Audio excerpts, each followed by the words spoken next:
Welcome to Secrets of the Barrowmaze for Monday, December 26, 2022. I have the Turtle Tonys here tonight, and tonight we got some shit to do. I'm kind of excited for tonight's session. I know that we're all enjoying a post or current holiday, lull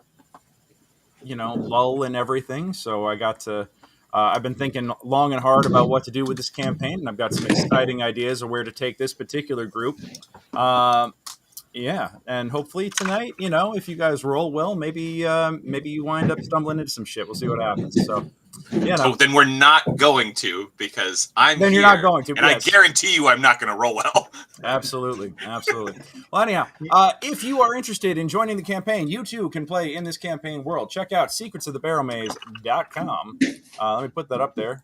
Yeah, bud out right there, secretsofthebarrowmaze.com. I'm also back to running in-person sessions.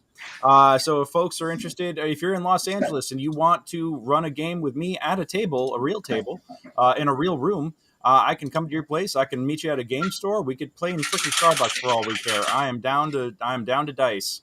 So, reach out to me, secretsofthebarrowmaze.com, and I will happily run you through a dungeon that may or may not kill you. I mean, your character. You may or may not kill your character. Very, very excited for that. So, anyhow, that's enough about me. Excited there for a moment. Yeah. I thought that was very implied, but I will run you through. Yes. Also that. I've got, so that's enough about me. But let's go ahead and introduce our players for this evening, the party. Let's go ahead and take it, because I realized that we didn't even do this last time. Oof, shame on me. Let's start with Mr. Matt. Matt, how you doing tonight, bud? I'm doing good. Yes, my name is Matt. I'm playing Kassan Jonar, a human warlock warrior hexblade murder hobo, the Heart of Gold, hanging out with the Turtle Tonys because they got the best pizza recipes. Looking forward to swinging my glaive around and taking some hits. Absolutely. And you actually have some fans here tonight. So, Jules is rooting for you, yes. Saying Odin is watching over you. My shield maiden, yeah. Indeed. Always important to have the fans. Thank you for joining us tonight, Jules. Good to see you. Seth from Long Beach, from the LBC. It's true. I'm Seth Thygesen, playing here from Long Beach. Merry Christmas and Happy Hanukkah. One day late here. I hope everyone had a great time and got as many swords as I did or more.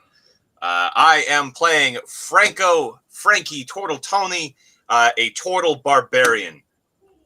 That's it. Yep, and he's here to smash and take names later. Or smash and not bother with names. And Mr. Anton. Hi, I'm Anton Ray, and I play Miguel Tortoni, the erstwhile cleric of the Turtle Tony brothers, and I'm here to cook meals and pick up after my brothers and do whatever Frankie tells me. Yeah, that's what I'm here for. Love it. Glad to have you tonight, buddy. And let's go ahead and bring it to Vicky and Tony. Vicky Wick, Tony the Tool. I am Cousin Vicky. Natalie is playing Cousin Vicky. Victoria Vicky Wick, Turtle Tony. I got a beautiful magical crossbow that I like to use, and I hit hard. Yeah. Yep. Mm-hmm. Hi, I'm Paul Masterson. I play Anthony, a.k.a. Tony the Tool Boy, Turtle Tony. I like my tools. You got a problem, I fix it, whether it's with force or with thinking. I'm an artificer and wizard, and I've got my little army with me. I've got my homunculus Artificer 7, Tiny Tony, with his Tiny Tony gun. He's a little version of me, but got wings. And then I've got my wizard familiar, who's got some beautiful big eyebrows. His name is Owl Capone. And, don't look at him the wrong way. Otherwise, he'll get you sleeping with the fishes. Love it. So glad to have everybody here tonight and be back dicing again. I think it's we got a few months now before my schedule absolutely goes back to hell, guys. So hopefully we can get back on the weekly here and be playing pretty regular.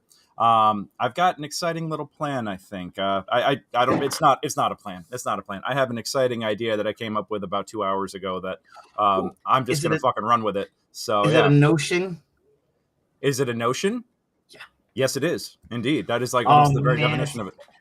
Yeah. It's a notion. It's going to be fucking magical. So, let's go on ahead and pick it back up where we left off. Last session, who wants to recap? I don't like doing the Matt Mercer monologue recap. I want somebody else to do it. Okay, Give me your so- in-character perspective of what just went down. Okay, so my god was Saint Yig was angry because I started talking to other gods, and I guess he's really possessive like that. It seemed like it was really kind of unhealthy relationship going on. I don't really know much about that kind of stuff, but the people were still in trouble. So we all went looking for him, and then but the Saint Yig people, the church people, they said, not me, the other ones, they said that they were going to handle it, but they didn't handle it. And so, and we knew that, but so we went and we saved the people and had to fight a giant, climb all the way up and fight a giant turkey dragon. And I almost died, and we almost got blown off the rock. And Frankie fought all the bridges, and I didn't know how the bridges were coming to life. And like it was a rough time for Frankie. I've never seen a bridge come to life like that and try to kill you before. But it just looked to me like he was kind of falling through the bridges. But he said the bridges came to life, and we're like trying to get him. So three of them, three bridges on Frankie. Serious disagreement. I took down 3 bridges all on my own. Honestly, if I'm gonna get any XP for that, like we should really have a conversation about that, because really I soloed those bridges. And so I had never seen a bridge attack anyone, but apparently, Frankie said so. Therefore, it's real. I mean, Seth, if you want to get taken out of the XP awards for fighting the giant turkey, I could do that, and I'll give you XP for the 3 bridges you slew. Pass. You sure? Yeah, no, good. Thanks for the offer, though. Are you positive? Like, I'm trying to be, fair here. Like, No, I know, but I don't want to progress so much beyond everybody else. I think that would be a big problem for keeping things even. And I'm so close to leveling to level 6. I'm currently just 6,000 XP shy of that, and so that's probably 2,000 per bridge. So really, let's keep us all in the same playing field. I mean, you're like within the ballpark of reality of what those bridges would be. I mean, albeit by a factor of 10, but that's a whole yeah. So I mean, I've never seen somebody trip so many traps without learning their lesson the first fucking time. Is all I'm saying. So that was. Well, then you haven't met Frankie. So Frankie's heroics aside, but Frankie going solo aside, yes, indeed, yeah. And so we went up to the nest, and then there was a bunch of eggs, and we didn't smash them or nothing, which that might be a problem. But I don't know. It's like they're babies. I can't. Anyway, that's wrong. Yeah. So the babies. It's wrong. Anyway, so we got the hunters back, and then we came back to town. And everyone was really happy. But then all the people from the church who don't really know nothing about like woods or being smart and fighting or nothing, they came back and they lost a lot of people, and it wasn't any good. But Brother Othar is missing, and even though he's not really super nice right now, but still he's not a bad guy. He's just wrong. Is he wrong? Is that fair to say that he's wrong? He's wrong. I thought he was dead. Didn't they say that he fell out there, or did they just leave him behind and not know? I mean, do you trust them to know? I don't know. I mean, if they watched him die, they'd have a good idea. But I don't recall. I thought they just said that he fell. Yeah, but does it mean like fall off a thing, like fell in battle? Like usually it means they died, typically. Right, but they didn't see it. They're just like they were running and they were screaming. And they don't know. Besides, he could be out there being undead, and we should go lay him to rest if he is. Like he's that's a bad fate for the Yigites. Yeah, I mean, it kind of sounded like he was like a rear guard, like they were getting their asses handed to them, and they were like, skedaddling, and they didn't know whether he survived or not. We should go, but man, we got to take a long rest because I can't. Well, at this point, First off, hey Dave, good to see you tonight, buddy. Thank you so much for joining us. And did that what you're talking about, that story you're talking about here with stepping on dragon eggs? Did that actually happen at Dragon Crest, or was this in a D&D game? Or I got to get more information on that. So fill us in when you get a second. All right, and now where do you guys want to pick up? Do you want to pick up minutes after the end of the last session where you were given this news, or do you want to just fast forward to the next morning? Recap. Let's skip forward to the next thing and just recap what happened in the night. Okay, well, what did you guys want to do in the night? Pizzas. Okay, so Sleep. you guys go back to the go back to the tavern, have some Zaz, and get some sleep. All right, yeah, you're coming back bloodied and bruised and hurt. Do we need to expend any spell slots on necrotic damage before the long rest? Who's I got Do we have had spell slots that- to spend on? Nope. I had to use them all to get Vicky ready for that last fight. Oh yeah, okay. Yeah. So Which is who's why I got almost died. necrotic? Who's got their HP cap down? Anton does. Miggy does. Anybody else? Seth, you're at full. Kassan, you're... Kassan is good for a change. Wow. I was skating at like 16 hit points for a couple of sessions, but Miggy took care of me. Wait, hold on a second. The price is lower than any competitor right now in the chat. We should probably definitely respond to that thing. I just blocked him. Yeah. Gotta love it. Gotta love it. You know. Anyhow. Oh God. And I feel like, was that for a cruise or something? Because I was looking at a cruise for Jen and I for next year, and now like I'm getting phone calls, emails, text messages. Well, if you got a free cruise, I've got a great timeshare offer. You just sit great. In a short 12-hour straight session. We're just going to have a conversation, where you might want to be able to buy. Is this a timeshare. Scientologist thing or what the hell? You know what? Let's throw it in for free. Yeah. We'll have new get you religion. a cruise and an e-meter reading. Great. Nice. I love it. Awesome. All right. So you guys had a relatively quiet meal. You take the time to tend to your wounds. The families come to you and are incredibly grateful for what you have done. Do you want to take the time and investigate and identify the items that you found? Yeah. Yeah. Okay. Cool. You saw the list, right? Yes. The list that is jasper, obsidian, red spinel, a single metal tube with a strand of leather tied on one end. Mm-hmm. A scroll. That's a hollow tube, yeah. A traveler's satchel buried deep in that appears to have weathered its time in the nest very well. What appears to be a ruined hilt of a longsword and a scroll. Yeah. Hey, Check Matt, out that hilt. you gonna check out that hill? Yep. All right, you gonna check it out. Already on it. Yep. What are you gonna do? I'll look for a button. Press the button. See if there's, You pick it up, and I need you to give me an investigation check. And a deck save. No. Nice investigation. Definitely, No, I'm not doing that. like a 16. A 16? Yeah. There are no buttons, but you pick it up and you feel like a warmth and a connection to this hilt already. Okay. You think that if you sit with it for maybe about an hour or so, you might be able to get on the same wavelength as it.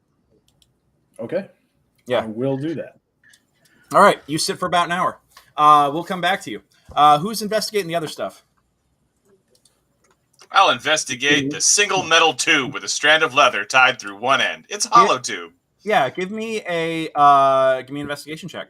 Sure. Come on, start strong. Oh, I'm starting strong this time. Hooray! All right. With a... Hold on. I totally closed my die roller window. With an 18. This appears... You've seen stuff like this before. This appears to be like a chime. This is like a wind chime. a single wind chime that is just hanging on a little strap of leather. Cool. I'm gonna go ahead and play that. Here we go. It's like do do do do do do do. You're gonna try and use it. Yeah. So see what happens. Do do do do do do do. All right.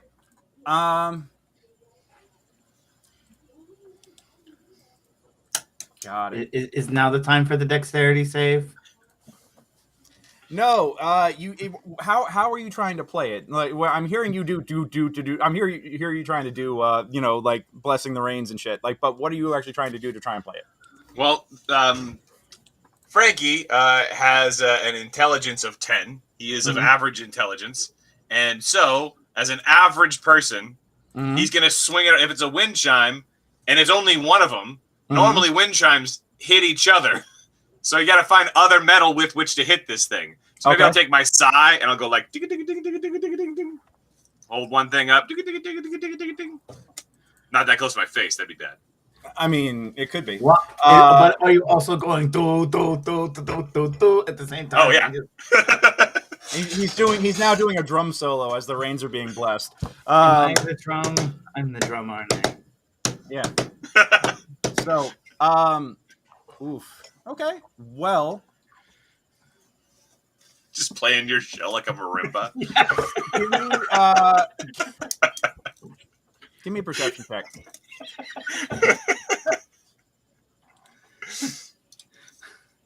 All right, that's the kind of roll that I've come accustomed to. 10 total on the perception. Oops. What's everybody else's passive perceptions, real quick? Hi. My passive perception is Not yours, Seth. Not yours. No, you're 11. 11. 17. All right. 10. 20. And where are you guys as you're doing this? I'm having my shell played upon. Yeah, but where are your characters physically in this realm? Are you guys sitting in the tavern, or are you guys? I think we're sitting in the tavern eating Zaz, right? Going through us.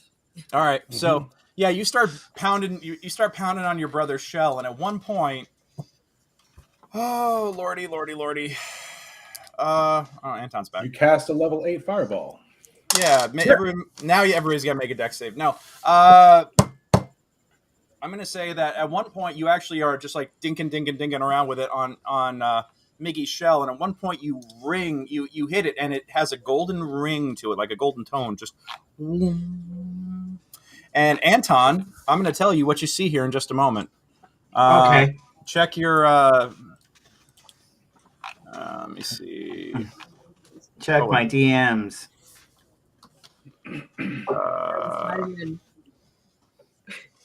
How the fuck do I send a direct message and roll 20? God damn it.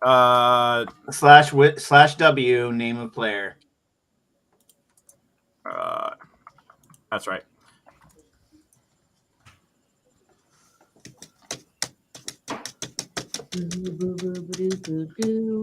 All right, done.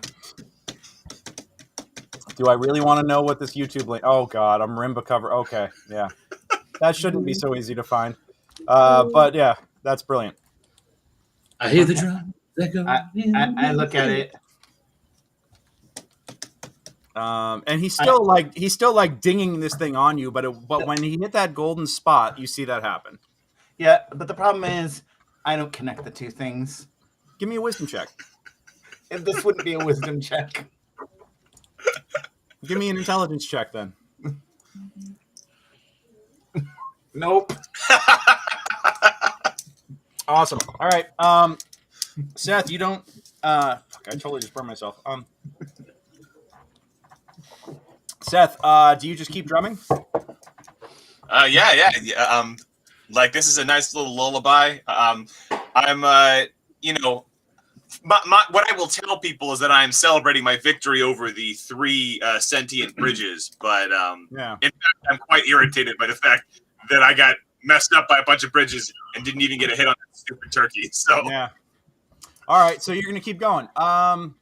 Give me a dexterity save. Excellent. Wait, all of us or just him? Just Should I him. also? Okay. Oh, hey, that 20. for a 19. Oh. This is one of the. I will say that this is one of those times that you don't want to make the save. What? That explains why he rolled well.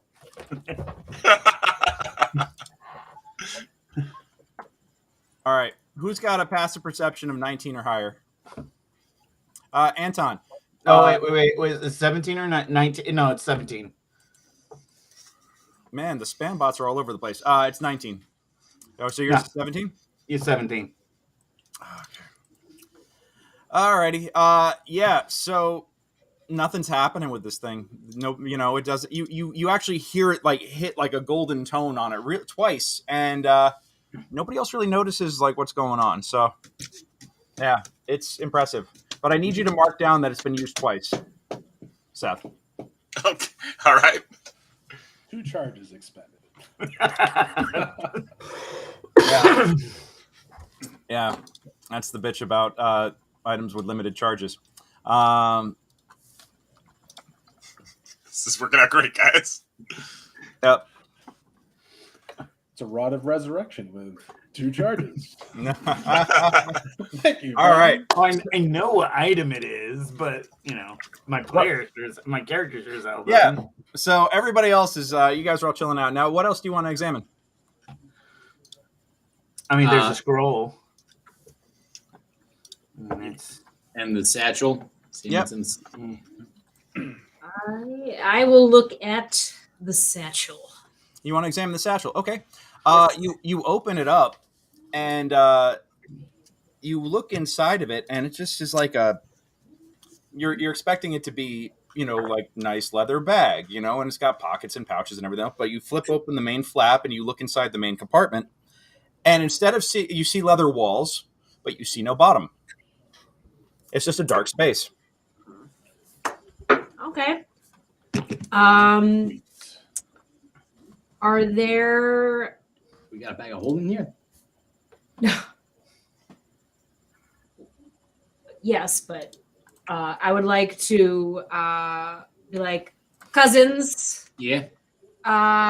Usually when I look into a purse, it's a bottom. I joke about my purse being a black hole, but I think this might be literal. And I basically hand it to Tony. Here you go, Tony. You're the scientist. You're the smart one. Yeah. There you go. I stick my hand in. Make a reflex save. All right. Wrong edition. Okay, hold on. I mean, I can detect magic first to identify it, but are you actually casting detect magic or no? yeah, I'll detect magic on it before I would see if it's what I think it is. If it's a bag of And holding are you only focusing on this one item, or are you going to keep your scan up and look around? Scan up and look around. Okay, cool. Yeah, you cast detect magic, and the bag does glow, with hold on, conjuration, which give me an Arcana check. This is how we get another Vorpal Bunny. I mean, it happened once. A 7. 7. Okay. Yeah, that sounds about kind of right. Yeah, you think that this is some sort of extra dimensional space in a bag? Do I notice that any of the other stuff that we have is glowing magic? Well, you do notice that the chime is glowing, and you notice that the sword hilt is glowing. Gotcha. Yep. What about the scroll? Scroll definitely is glowing, and you actually see 2 different kinds of auras on it, as if it could be holding multiple spells. Oh, nice. You guys, everything we got is magic. Heads up. So I'm gonna take a look-see in this bag. Just heads up in case there's crazy stuff inside. Like Sound another good? killer rabbit. Yeah. Or flowers. All right, hold on a second.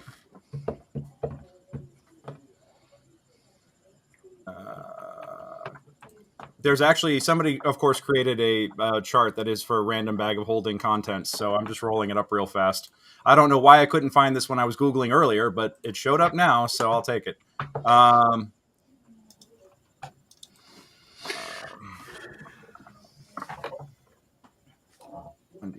Okay, so that's a 3. Okay. I will say this. As you reach in, you start reaching around, and you feel immediately your hand closes on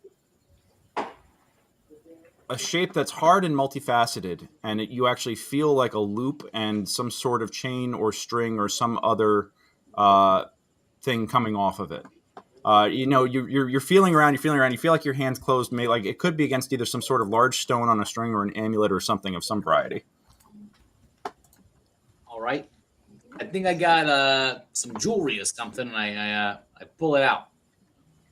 Okay, you pull it out, and yeah, it is a diamond, probably about the size of a golf ball on a chain.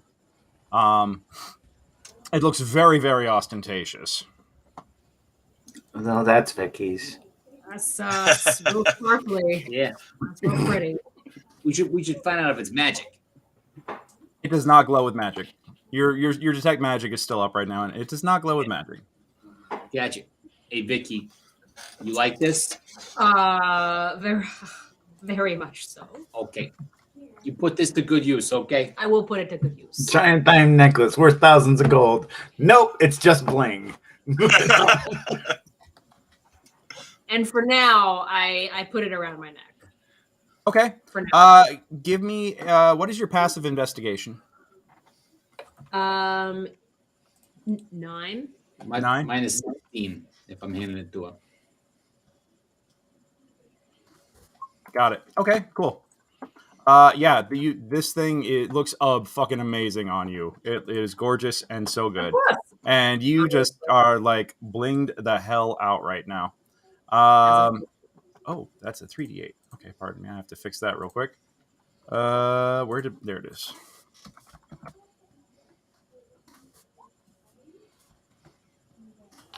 Yeah, I rolled up like a lot of contents on this thing, so 3d8.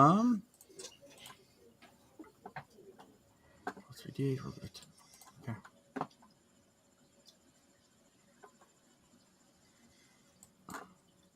Interesting. Okay. And okay, and then lastly, aha. What's in the bag? What's in the bag? I'm finding that out. Hold on. This is what happens when I have to. At least it is in a box. All right. No. Oh boy.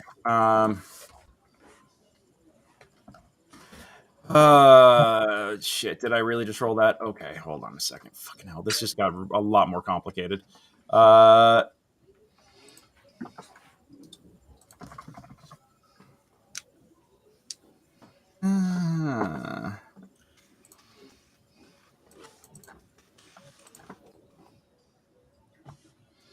Okay, interesting.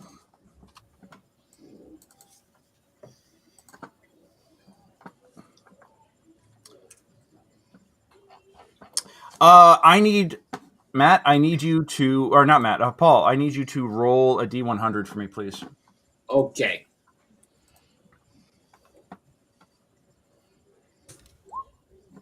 $43. Okay. That's decent.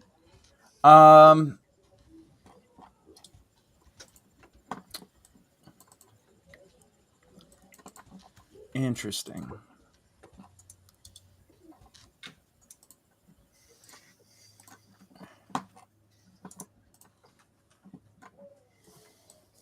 And roll me 1d3, please. Okay.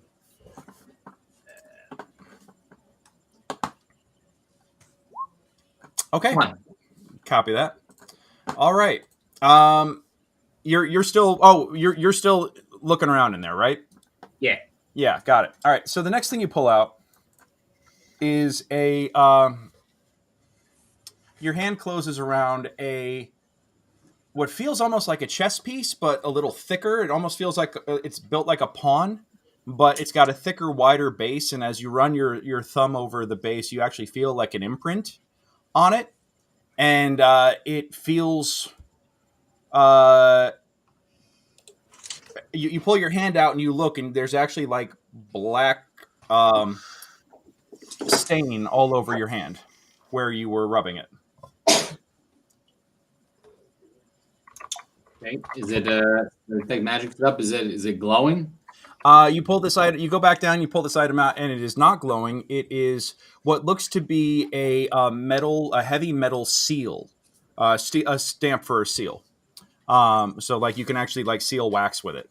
And how closely do you want to examine it? So if it's a seal, I'm like, oh yeah, I want to take a look at this, see if it's something. See what's what. Okay. Yeah. Give me an investigation. Okay. 21. Yeah. It is a very good seal. Are you? It's and also give me a history check while you're at it.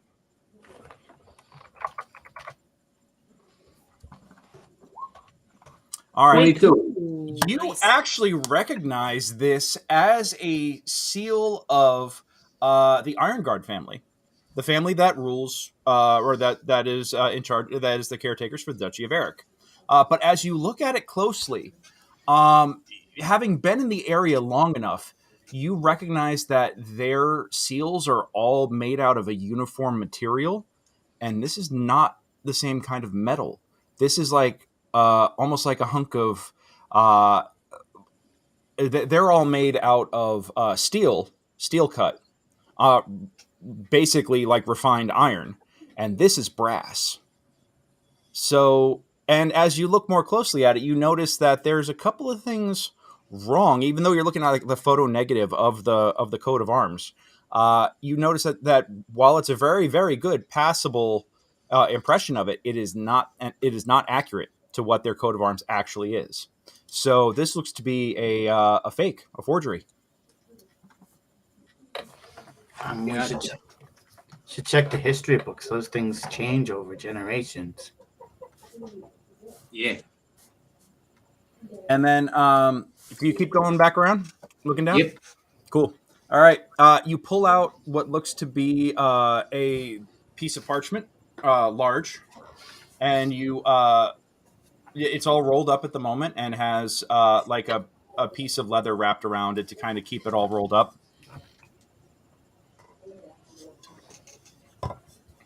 So open it up. And you see it looks to be a map of a building. And in one corner, you recognize letters in common, but you don't understand the order they're in. Okay, so it's like a puzzle. It seems to be like gibberish, yeah.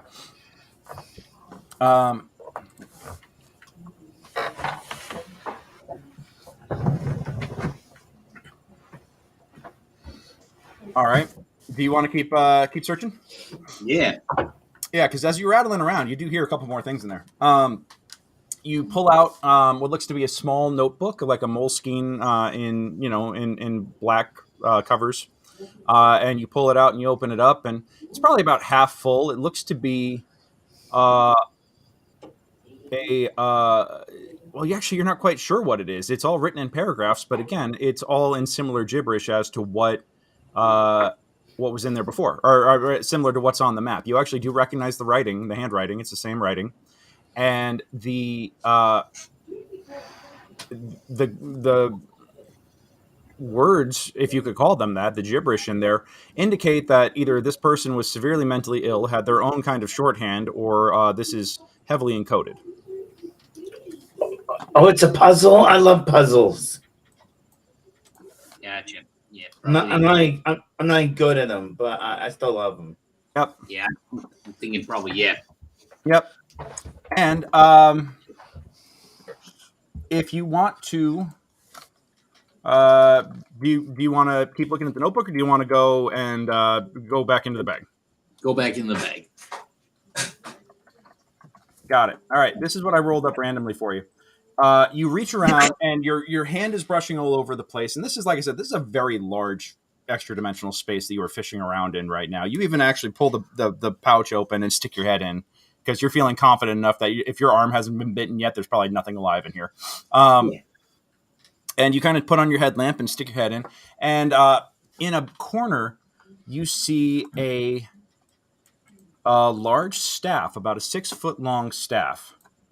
And with your detect magic still up, it glows. Oh, I'm taking that thing out. Yep. It is a quarterstaff. And on it, you see that it has wings. It's like it's like a good solid 6-foot long wooden pole, about an inch in diameter. And you see, looking on it, it's painted white. And with light blue, like sky blue detailing on it, you actually see a motif of wings going up and down. Oh. Fucking quarterstaff. Yeah. Nice. Yep. If you're going to keep it for yourself, let me know.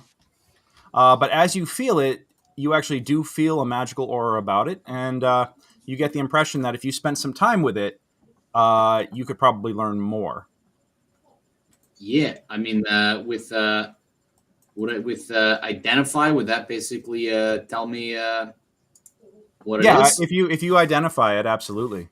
Yeah, I'd like to identify. I'd like to phone a friend and identify. All right, so yeah, you put on. You're like, hold on a minute, and you pull down your Total Tony patented goggles of magical bullshit, and your magical MacGuffin identifier, and you switch over the lenses and kind of go telescopic with it. Then you go to X-ray, then you go to radiography, and then you go to UV, HD, TV. VHS. All of a sudden, there's a total woman with a note. And then exactly. Oh, sorry. Yeah, exactly. It's the Bugs Bunny bits. Yeah, and then you just finally, it's like you're going to the optometrist and you got all these like wheels kind of clicking around, think, and then you go, huh, what? Oh, and you flip the lens around and you're looking at it. It's like, it's a Skyblinder staff. What is that? Well, it's in D&D Beyond, so you can go on ahead and look it up. And when you look it up, you can tell me what it is. I'll let you share the good news. So, yeah, you know that it is basically it's good against flying creatures. You could have used this before. So, yeah, you guys find all that stuff. And as you're also looking, Paulie, as Tony is looking around at all this stuff, give me a what's your passive perception? My passive perception is 11. 11. Okay.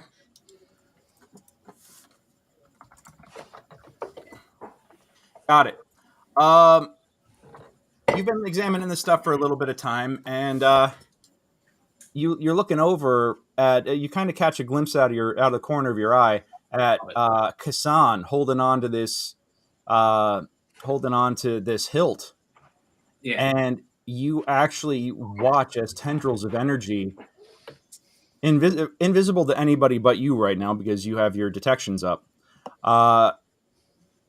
you kind of extend from the hilt and wrap their way around him, around his arm, and kind of become one with his aura. And you actually see his aura kind of take on a blue sheen along that matches the hilt. And Kassan, as you've been sitting here for a little bit of time, you think you've cracked this. Give me, do you have better Arcana or Religion? They are both a -1. Both a -1. All right. Yes. Well, give me whichever one you prefer. And I'm going to say with advantage right now because you've been spending some time with this thing. All right, here we go. 16. All right, 16. You and Tony, you get a little bit of a light show as you stop what you're doing and you're suddenly watching Kassan here as he joyfully exerts his will, and suddenly about a 3-foot beam of energy extends from the hilt of this sword. Oh, broken nice.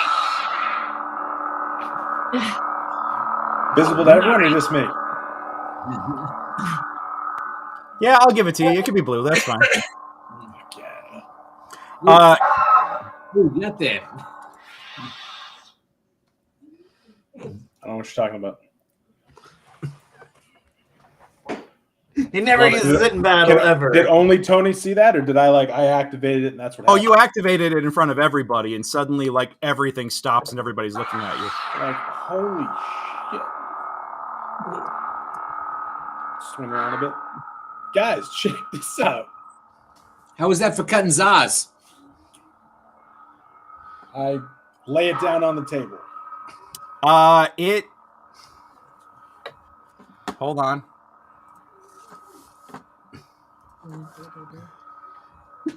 It's radiant, right? Hold on. I'm not giving away all the clues yet. Hold on a second. I have to read up on this. This is a homebrew that I hacked together in 5 minutes, and now I'm trying to figure out like. Gotcha. So I say while you're looking at that, I say, oh man, I like this thing. This guy behind the staff. It is it's pretty awesome. It helps me knock things upside the heads if they're in front of me. It helps me with my spell casting. But best of all, basically, if some flying bastard tries to attack me, then I can basically try and blind it. It's quite nice. Yeah, I'm liking. I mean, it can't have worked that good if we got it out of the nest. Like, right? Somebody tried to use that against that, and it didn't work out that great. I would be careful relying on that, Tony. Frankie, it sounds like they didn't have a chance to take it out of the bag before they were, turned into food. Oh, that's a good point. That's a good point. Yeah. Yeah. So, I will say this. This does force damage. Yeah. And what level are you? You're level 5. Yes. Every 2 slots. All right. What are your classes again? Because you're fighter warlock, right? Correct. How many levels of warlock are you? 4. All right. And what's up, Anton? The table's vibrating. Are you just noticing now that he's messing with Well, it's force damage, so the table's like. It's Yep. like I go into my shell. Gotcha. Okay. Slot level. Okay, good to know. Good to know. It's not a storm. It's not a storm, Miggy. You're okay. It's just it's a nice tool for fighting. The table's gonna explode. All right. So, Matt, Yes. did you see the DM I sent you? Where did you send it? Roll 20.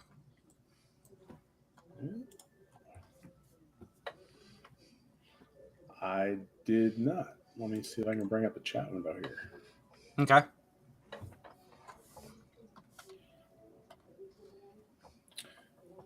No, I do not have anything from you.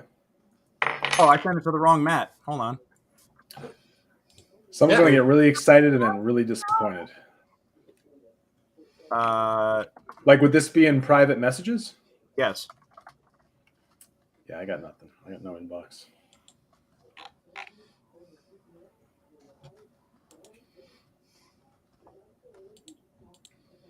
Also, as you are playing with it, you recognize the fact that you're like, oh, wait, hold on. I think I got this. And you take your hand off of it, and it floats in place. Okay. Yeah, exactly. That's interesting. Yeah. And with your mind, using... it basically functions like spiritual weapon. Okay. Okay, so you can actually control it with your you can control it with your mind, and you can make it move up to 20 feet on using your bonus action, and you can make it move up to 20 feet and attack. So, yeah. So you can either wield it in hand, or you can use the force to force throw it and have it hover off an attack. Hell yes. Yeah. Also, I need to know. Hold on. He's got his own little army. Yeah. He's done his own little troop. Yeah, right? Well, I have reasons for what I am doing. Got it. Okay, so that's going to do a D8 plus your... when you attack with it, does a D8 plus your spellcasting ability modifier. Okay? Okay. And it is D20 plus your spell attack modifier to attack with it, even when you're using melee. Okay. And Dang. D8 plus spell attack modifier? yeah. Oh, yeah. So, no, sorry, not the attack. So his in your case, it's wisdom for a warlock, right? Charisma. Charisma. Okay, so yeah, it's D8 plus charisma. D8 plus charisma damage.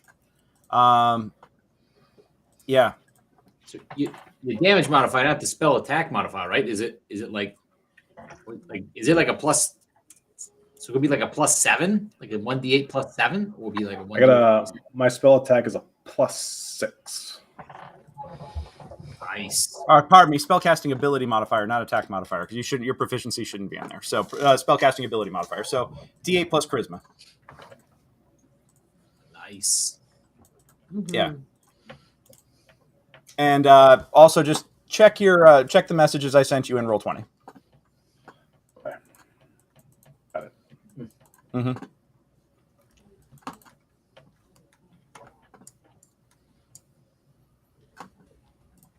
I can do that too.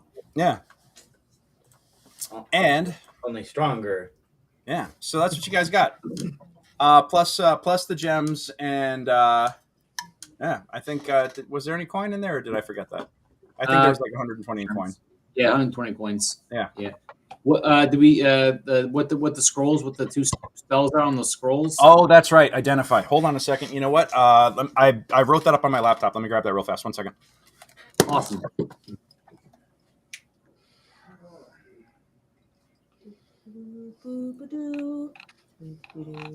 Bum, bum, bum, bum, bum, bum, bum, bum.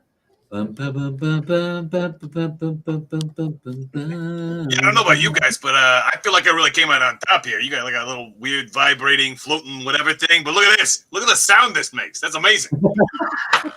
I know. I mean, Hey, you got, Frank, be careful with that. That's magic. Do you know what you're doing over there? I mean, yeah. Look, it creates beautiful music. I think you can hear that from over here playing Miggy's show.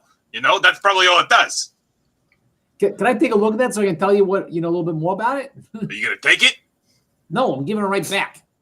Yeah, right. All right. Hey, you're the one who always loved to play the game of I'll give you backs it and then you hid stuff. Yeah, and that's why I am wary of one such as you, who has experienced the receiving end of this, of trying to get revenge at such time as I am vulnerable from listening to such beautiful music. Well, and the epic fight with the sentient bridges. Yeah, you see, so like I'm still tangled up. I'm in a different mindset right now. I might be vulnerable, and so Yeah, I gotta get some clarity here. Yeah. I promise on Mama Toro Tony, I'm giving it back to you. Oh, okay, all right, yeah, that's right. You don't want to disrespect Mama Tony. Absolutely not.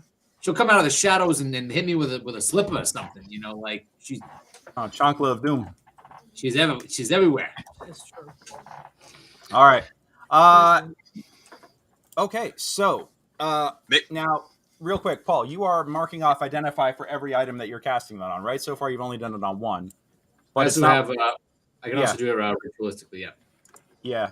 Okay, so but yeah, so are you taking the time to do the ritual then? I mean, you've got the time, so that's totally fine by me if that's what you want to do. Because you got to, and because identify and detect magic are both concentration, you can only have one up over the other, and identify is only good for one item at a time. Right.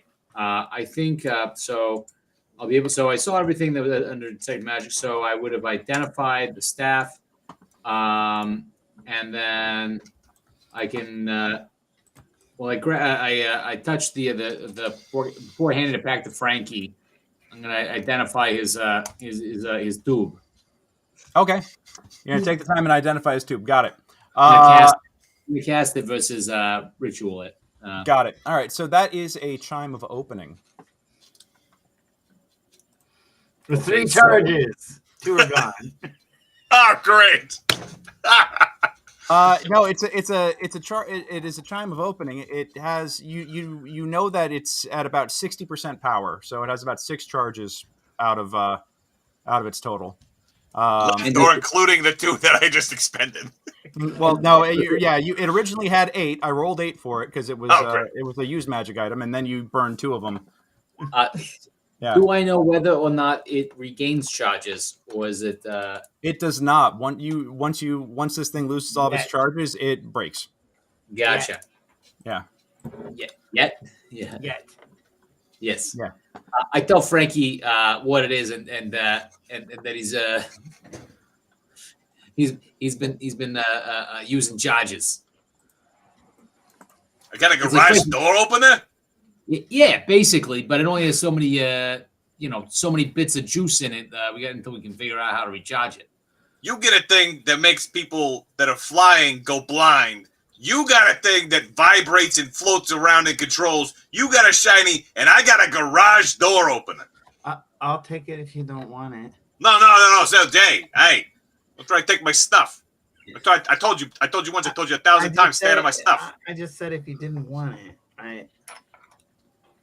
I wear it on my neck now. Accessorize. I think I got you that Moon Touch longsword that you got. So don't say I didn't get you nothing. Oh yeah, that's true. You know what? I too have a glowing sword. So basically, we're the same now. Yeah. Just get him catching up. Y'all got glowing sticks. We get it. Okay. Yep. So we move on. Yeah. Mickey? I don't have a glowing stick. Hey, that's okay. It happens to everybody. We will find one for you. Okay, we will find one for you. For the scrolls, do I need to identify, or is it just? I'll say that if you take the time with identify on it, you do manage to decode the 2 spells. What is your wizard level? My wizard level. I am currently a 2nd level wizard. Got it. Okay, so that's still level 1 spells. And what level? That means you're 3rd level artificer. No, I've got 2nd level. Do I have 2nd level? Oh yeah, that's it. I'm level 3 artificer. Level 3 artificer. Got it. All right. You don't have any 2nd level. So one of them you cannot decode. It's higher level than you're able to cast. So you are not able to decode it. But the first spell on there you recognize to be Tensor's floating disc. Ah, nice. And what do I have to do to add it to my spellbook? Ooh. You could actually probably take some time and just copy it in there. You just need some silvered ink. Gotcha. If only we had some credit. Does the store have silvered ink? That is an excellent question. I need to go take my long rest, so I'm gonna go take my long rest. All right. Cool. I would say that you can probably check with Bill Worth in the morning and see if they have any. More than likely they do, considering their clientele, their primary clientele. So you're probably good. And the level 3 scroll, am I able to figure out what that? That is a 3rd level spell that is well beyond your ken. That is far more advanced than anything you're able to decode at this point. So, but can I, as a wizard, can I cast spell off of a scroll that are higher? Wouldn't I be With difficulty, it requires a check to see if you can actually do it correctly. If you want to take the time and, you know what, with the identify, give me Arcana checks on each of them, and I'll figure it out for you real quick. Gotcha.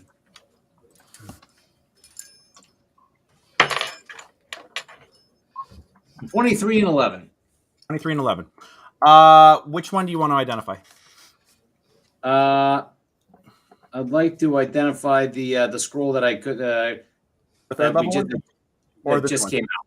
The one, Okay. the one that The one that it's a second level spell. It's web. You get one use of web with that, or you can copy it into your spell book. Gotcha. Yeah. Gotcha. Gotcha. So I just have to that third level one I have to identify at some point. Great. Sounds good. Did we take a look at everything? Did we get Yeah. you got our slices of za? Yep. You got Yeah. some good stuff with that. Yeah, you Hey, guys did pretty Jason, good. well done. Johnny, good to see you, buddy. Thank you so much for joining tonight. Hey. Thank you. Hope you guys are doing well. Who'd we lose? We lost Thank you. Seth for a second. All right, Seth must have fallen off. We'll get him back. Oh, here he is. All right. So, you guys take your night and spend the evening. Spend the night relaxing and resting up. In the morning, Anton, give me a wisdom saving throw.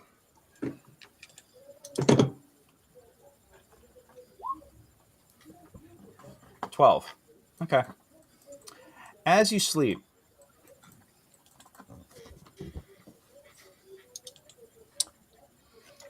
your sleep is not a peaceful one tonight. Your body hurts, your mind hurts, your soul hurts for many reasons. Obviously, your physical wounds from fighting the large creature that had attacked the hunting party. Your mind hurts just from, just the exhaustion of everything going on. The politics and intrigue are not your strong suits at all, and your head is racing with just like what people have said, what has happened. And your soul hurts because you still feel like a vacancy, like a gap within it. And your dreams are tempestuous, to put it mildly. As you rest, Oh, my mind's gonna hurt even more because I don't even know what tempestuous means. oh yeah, well, you find yourself standing alone in the cold. It is quiet as the grave. You recognize the stillness as what's experienced out in the Barrows. The mist is thicker than it's ever been. You could barely see your claws in front of your face as you outstretch your hand. The mist parts a little and you actually see the outskirts or the facade of a large cathedral made of stone. Above it hangs the crimson cross on a white field, a banner of Saint Yig on the outside of this stone. Could be a cathedral, but it looks more and more like a fortress the more the fog passes. The doors are sealed. You look about, and there is no one there. There is no life and no light within this structure. You turn around and look around you, and as the fog passes, or as the fog parts, you see trees a short walk away. You see nature. You see a path into the woods. But this isn't a welcoming path. This is dark. It's dangerous. Vaguely foreboding, threatening even. You know that walking that path is strange and new and different. You sense that there is great strength and great power there, but you know that it would take suffering to achieve it. And I'm not allowed to go into the woods by myself. No. You know that you're not allowed to go into the woods by yourself. And that plays in your mind. But you also know that the church, the doors are closed. What do you want to do? Well, I mean, I look around for Frankie. Nobody there. So I sit down and wait. Because when I'm lost, I'm supposed to sit down and wait for someone to come find me. Okay. You sit and you wait. And you wait. And you wait. And after a few hours of sitting and waiting, you wake up.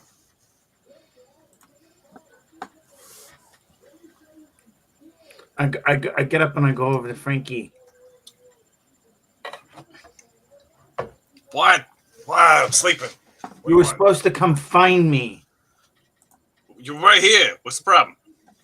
Where'd you go? Did you wander off?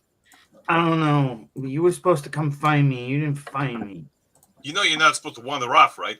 Like I don't have to go find you if you don't wander off in the first place. Okay, I was in the dream visions again, and I was lost, and I couldn't find you, so I sat down and wait because I'm supposed to wait for you to come find me, or Tony come find me, and then you didn't find me. You mad at me for something that happened in a dream? All right, here, listen. I'm not gonna yell at you, but I am going to talk to you loudly and sternly. Let me explain to you these things. If you are in a dream and I do or do not do something to you, I cannot be held responsible. 2. How is this different than when you're awake? Because in that context, other people might maybe hold me responsible for things, and then I will choose whether or not I will accept that responsibility. Here, there is no choice. No, I am not responsible. But here's the second thing. If you are in a dream and you need me to do something, your best course of action is the one you are doing now, except for the part where you blame me for it. You wake up and then you come and get me. So you are most of the way there. And I will praise that effort. That's what they tell me I got to do now, is praise the effort and not necessarily the result. Should have found me, and then I go back to my area. Okay. Are we all in the same common room? I'm trying to remember. Sure. Yeah, you guys can be. Yeah, I'm trying to remember. Like, Miggy, was it Uncle Leonardo? I'm trying to. One of my uncle who was the from back when was the god, the light light person. It's like a great uncle or something, wasn't it? Yeah. Yeah, it's like God. You should. Maybe if you're in your dreams, you should call out to him. Anyway, we gotta go get up and we gotta go find Brother Othar. Yeah, you're right. I'm just saying, just food for thought next time. It's not just me and Frankie in your dreams or cousin Vicky. The old family folks. You gotta remember, sometimes they come to us in dreams too. So, Tony is right, but there's one other thing that I just remembered right now. Here's the thing: the dreams, they're all in his head, right? And when we have known Miggy to have something of a, shall we say, overactive imagination. I knew where the dragon turkey was. I saw it. The dreams are real, like the werewolf house and the things, like like the hunter god or one of these nature gods. They're starting to talk to me, and I don't know what to do because there's this path in the woods, and I'm not allowed to go in the woods alone. Okay, so now hold on one second, because I need to have a side conversation right now, and I don't want to speak authoritative like if you were going to take it all literally, before I have this confab. So hold on 1 second. Plug your ear holes. Plug your ear holes for a second. All right, guys, listen. Here's what I'm thinking. Yeah. Why don't we just tell him to go into danger only in dreams? Because like it's a dream, right? It can't hurt him. And so if he goes straight into the danger, then he can imagine us being with him, and then we can all help him out. I mean, Ideally, Frankie. Sometimes dreams can hurt you. I mean, because it's Yeah, magic. It can mess I you know up. I've I heard mean, of if it's a a few magical times, yeah, dream, magic. sure. Yeah. But Well, why how's does Megan it? gonna Oh, know what okay. the magic will be? Yeah. How? Well, doesn't he have some kind of? He's sorting a lot of stuff out right now, Frankie. That path might be all like metaphorical and stuff for finding a new way with a new god to do his thing, and that's going to be really difficult for him. So that might just be kind of like bubbling up as this forest he has to traverse, and it's really just a path of self-discovery that he's got. I mean, it could be, but also like Miggy's kind of popular with the gods. I mean, like he's just doing the right thing, and this god, it was enough of like a noise for the god to be like, Frankie calls it imagination. Yeah. It may be divine intervention. Pointing him in a certain direction to go find something very important and maybe valuable. It's got a clerical issue going on. I mean, clearly they've got clerical issue. Yeah, I mean, like they got direct lines to that, to the different, sky daddies. So I mean, it's like, Frankie, maybe you should just give him the okay to explore dreams without your direct say so, within the dream. Yeah. That's what I'm saying. I think both of you guys have got some great insight on this. I'm a little bit concerned that there is a bunch of gods out there who are trying to use my soft shell brother as a means of to an end, and I don't know what that end is, and that makes me very uncomfortable. But I do think that maybe if he has the permission to at least explore on his own in the dream, then I think that's probably okay. Yeah. Well, especially if he knows which god it is. I mean, like we should ask him that. Like if it's like like. Not one of those like dark tendrily gods, then be like, stay away from them. But like he's pretty good on this religion stuff sometimes, Yeah, let's check real fast. I pull his fingers out of his ears. Okay. Okay, so were there any gods like dark tendrily gods that were like woo? No, but I mean it's nature path and it's dark and it's scary and wild and dangerous and scary. Okay, great insight. Here, plug him up again.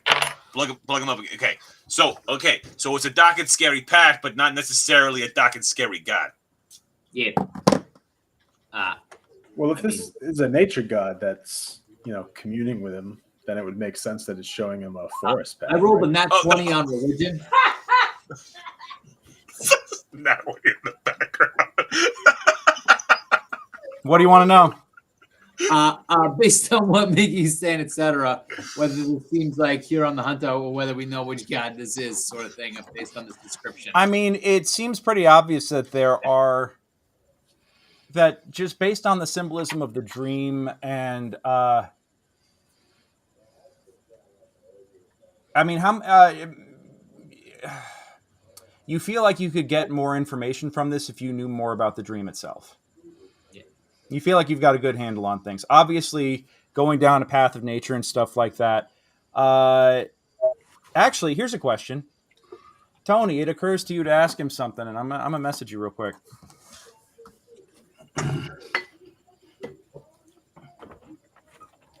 Hold on. Let me find where the hell Tony is in here.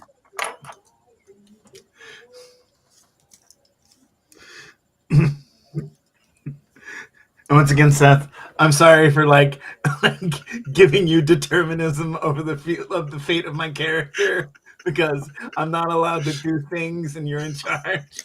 Sorry. No apologies necessary. I think this is great. I really hope I don't make the wrong decision for you.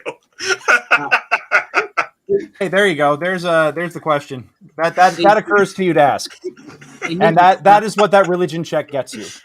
Yeah. Hey, Miggy. You gotta unplug his ears. Unplug his ears. Hey, brother. Do you feel like you got access to any of your spells right now?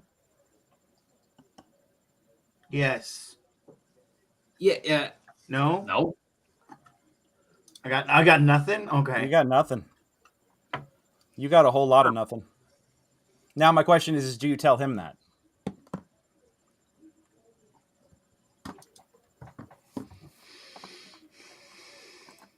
Okay. It's okay, buddy. You know, you're a hot item. You're on the market. I think there's all the guards gonna be beating down your doors. You just gotta, figure out like who. I don't think St. Gig deserves you. I feel like we're in the bar talking to some of Vicky's friends right now. We got to get you a glow up. We're gonna get you a glow up to a better Sky Daddy because I just think from everything that we're seeing, even though we're gonna help out those Yigites, they didn't deserve you. They were not good enough for you.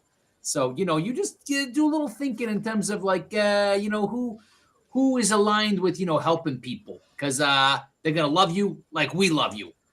Only a little bit less because your family, I've only ever been in one church and know anything about one religion. Oh, we're gonna get you in all those churches. You're gonna be seeing so many churches that you're gonna be splashing all sorts of different sorts of holy water all over the place. It's gonna be great.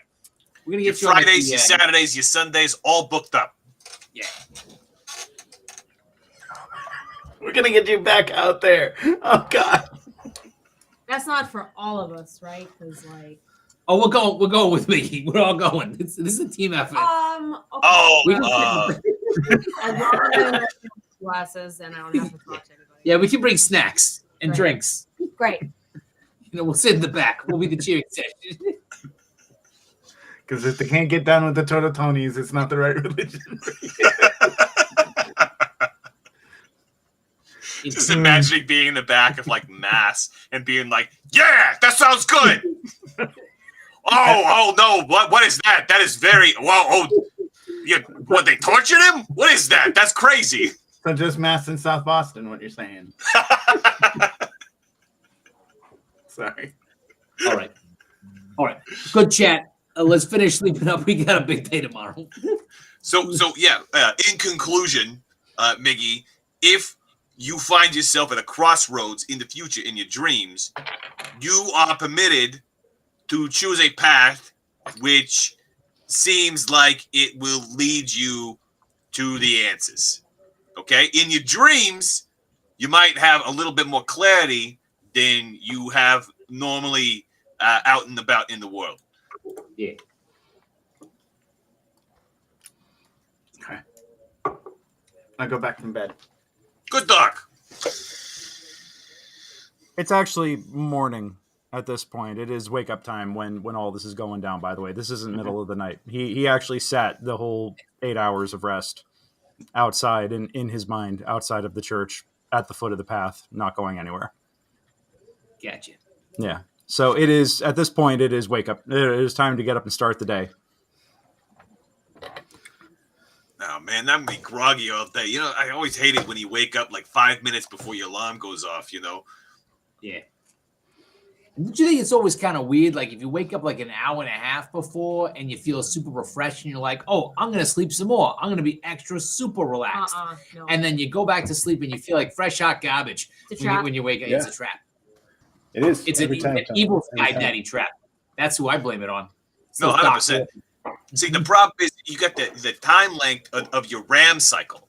Your RAM cycle. See, like if you walk on through, like you described, you get up early, then you hit the right cycle. But if you try and ram through that cycle too fast, well, then you're groggy. Oh, gotcha. Yeah, you just. What about the U cycle? What now?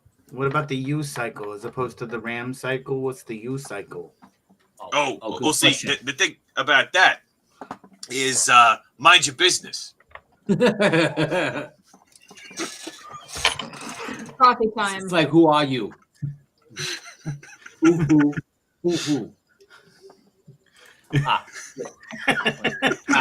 And on to the rest of the campaign.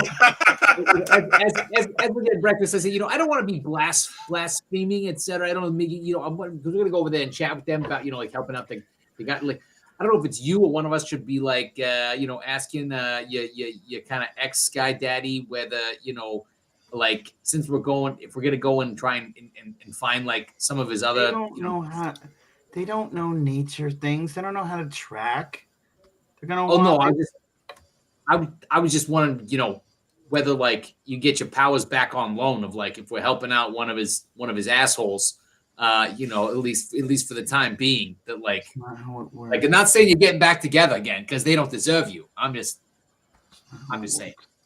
I don't know if that's like a thing, like we're together for the summer, but we're not actually together, sort of thing. Like how would you describe it, Vicky? You got all sorts of friends back home who do this sort of thing. It's your Benny friends. Yeah. You're friends with Bennies. Yeah. Oh, that's why they call it a benediction. I get it now. Okay. Exactly. Kassan, you start feeling rather uncomfortable by the descriptions of how all this stuff works. Yeah, I'm glad I don't go to church. Yeah. After all this, damn. Give me a wisdom saving throw real quick.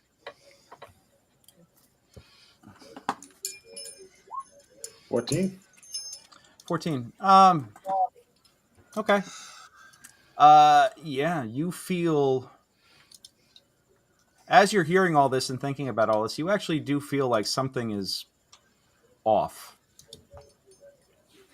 But you're not quite sure what. A weird feeling in the back of my head. Weird feeling in the back of your head, yeah. Like a weird scratching, itch kind of scratching, But you're like, whatever. No. You got your lightsaber. Fuck it. Who cares? So. Yep. All right. So, what do you guys want to do? I mean, after we grab some food, we should go try to find where to see if there's any to look for survivors in Brother Othar. Okay. So you guys don't want to go to the church? You guys just want to go out and search for the attack site? Well, I think we should swing by the church. I mean, I know you don't want to talking to me again, but Frankie or Kassan or Vicky or I, we can chat with them. I mean, we at least should get an idea of like kind of where they were. We got to know. I mean, like these guys, we don't even have like a direction. I mean, even if they want to go with. Yeah, we should check in with. Yeah. I mean, we don't want them saying that we didn't do everything we could and didn't give them every opportunity to help, Brother Othar, even though he don't deserve it. But that's what we do. We help. My vote is with Miggy, and I say we skip the church. But that's just mine. You don't want to talk to him at all, Miggy? You don't think you don't? You do whatever you think is right. Wait, it wasn't just the church guys that went out, right? The father or something. There was a non-church entity with them. Blacksmith went. Yeah, let's chat him up. He didn't come back. The blacksmith guy? Although the blacksmith guy came back, just not. Okay, I thought he didn't. Just not. No, the only one who didn't make it back was Brother Othar. Celia and Gamdar both did, and of course Hendon did. Hendon, the miller, not the blacksmith. Pardon me, the miller, who you also recognize as a worshiper of Hearn the Hunter. He's the one who you ran into at the shrine that one time when you actually first discovered it. And Tamsin, his son, is the one who was the child, or was the young man coming of age that was on his first hunt of the feast. Mm-hmm. We say so. Yeah. So those. So do you guys, as you emerge from the tavern, having had breakfast and broken your fast and are ready to start the day, you are preparing, to go out searching for. The site of the attack. You see that there are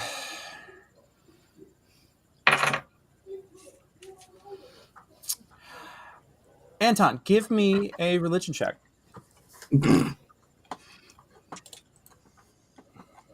With advantage. Oh, okay. Nope. What'd you get? 6. Well, the good news is that the DC was 5 because this is pretty basic information for you. I barely made it. I know, yeah. For one, I mean, yeah, you barely freaking made it. But here's the deal. You come out of the church, or you come out of the tavern and look across the way to the church, and you know the traditions that are supposed to be observed when a brother or when one of the heads of the church is, or the head of a church, even in the regions, even in the backwater regions, falls or passes on.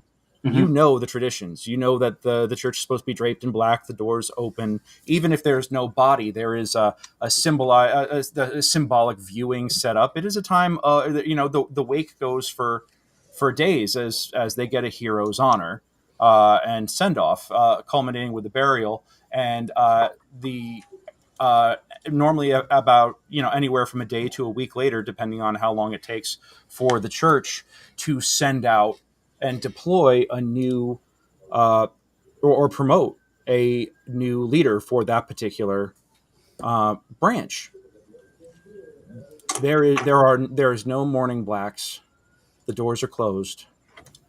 And the church is sealed up tight and quiet. This is not how it's supposed to be done. Something is wrong. I let Frankie know. That's wrong. Well, I mean, yeah, we figured out the whole church is wrong.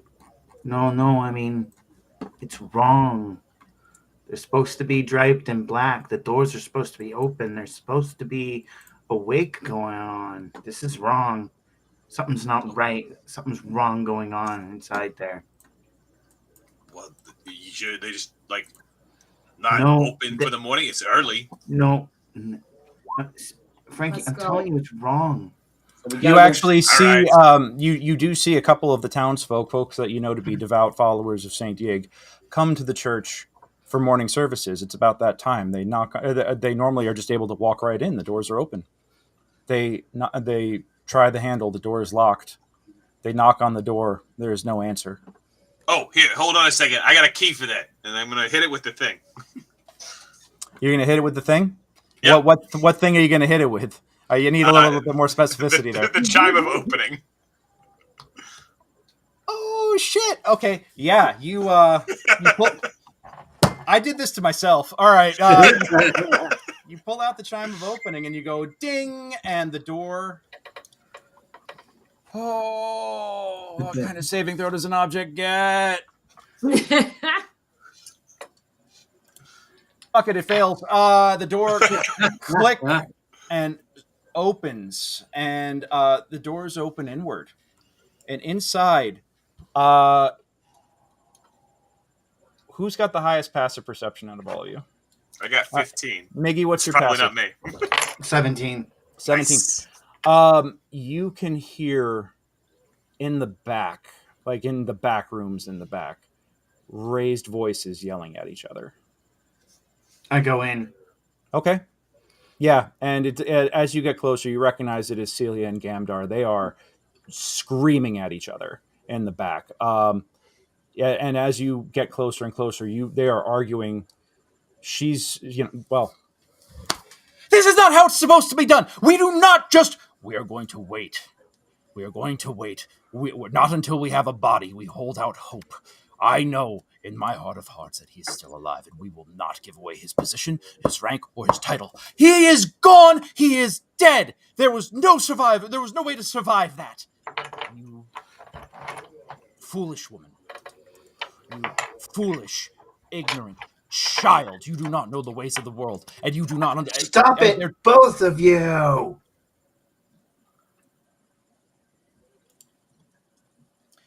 Yeah, what he said. Gamdar comes storming out and says, "The church is closed. Everyone out." No, it's supposed to be open. You know that. She knows that. They all know that. What do you care, Mr. Tortoni? I believe you that he might still be alive, which is why we're gonna go look for him. But until then, you do the right thing. You know the rules. They're there for a reason. Make a religion check again real quick. Oh, dear God. crit. Oh. All right. 14. You know that if they declare him dead, then it's going to be really complicated if it turns out he's alive. They will give away his station, and it's not. Once someone is declared dead by the church, they're kind of like it's a whole legal process and rigmarole here, and you know that this is a process that once it starts, they don't stop it. So, that Gamdar's trying to hold out. Well, Gamdar wants it's a very complicated situation. You recognize that either way that this goes, it's a very fine line that they're walking. So, you might want to think more carefully about just how you want to approach this. Just throwing that out there. Or you could pick a side and go with it, whatever you want to do. It's like, okay, so you don't want to declare him dead. That's fine. So come with us and help. Let's go look for him. And then she can tend to her flock, your guys' flock, people who just maybe lost some people and are frightened. It's not just your things. You serve them too.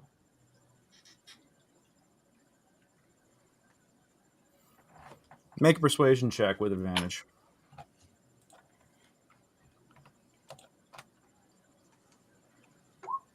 I'll take the 26. Yeah, that's perception, not persuasion. Do you have the same +7 bonus? No, persuasion is +1. Sorry, so that would All be. Right, so that's still a 20. Yes, I'll take or the 20. Yeah, take the 20. All right.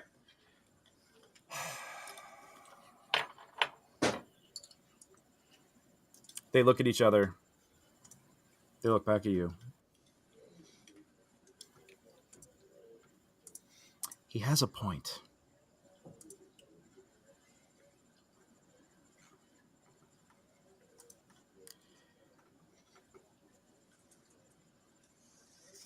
Look, if you don't want to go take them, I'll take them to where the fight was, and then they can see for themselves that I'll take them.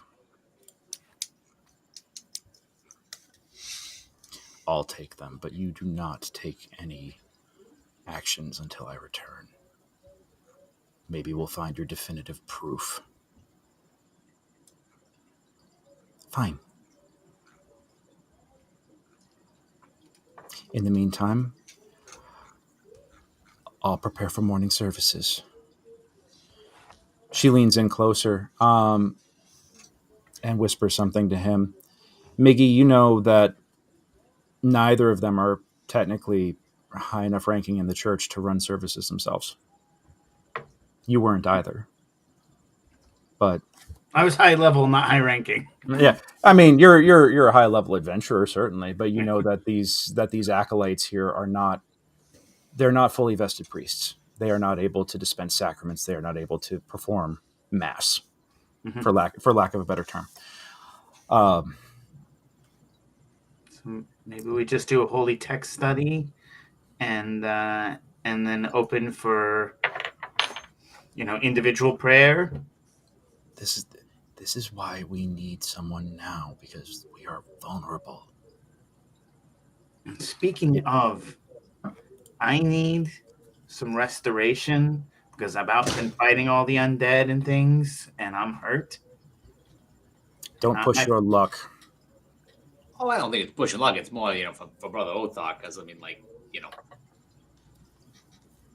if he goes down, then we all could go down. Brother Othok might die. Healthier he is, more likely Brother Othok's going to come back. I mean, it's kind of self-serving for you guys. It's not. Saying. Give me a persuasion check.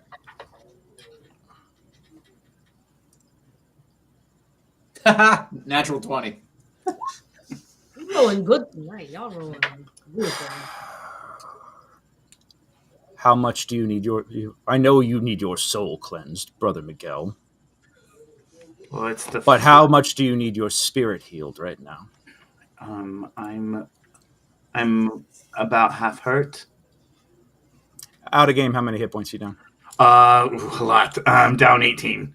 Down 18. Got it. Okay. Let's see.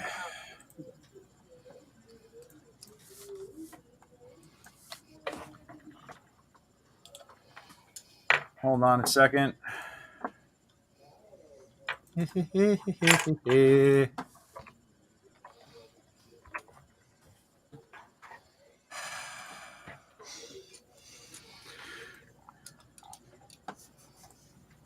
Okay, got it. They both look at each other and they say, "Well, we shouldn't your wounds have healed when you rested?"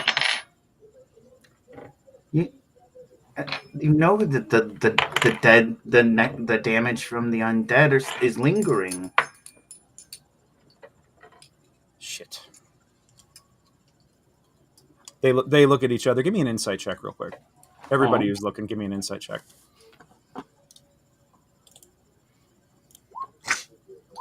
I'll take that 26. Yeah, you'll definitely take that 26. That's what he said.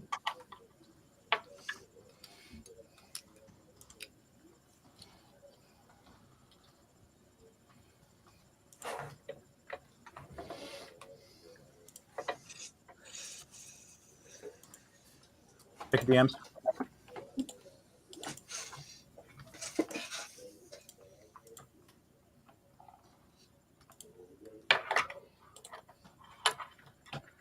Oh.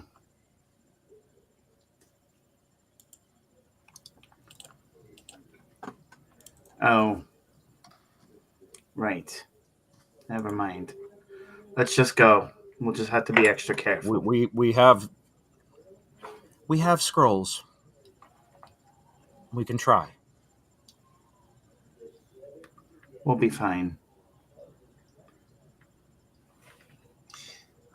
No, we're invested now, but we will need help covering the cost of the scrolls. Are you willing to make a contribution? Are you kidding me right now? We're about to put our lives on the line over here, and you want to know what contribution we're about to make? Scrolls are expensive. Okay, here's a good idea. How much are we talking?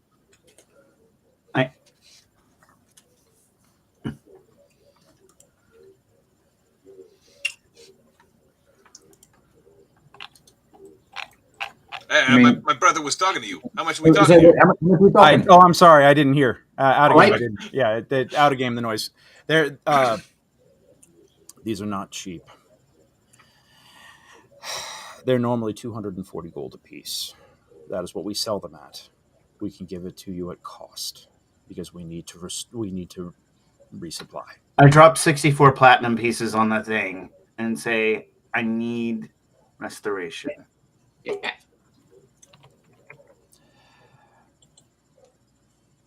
Very well.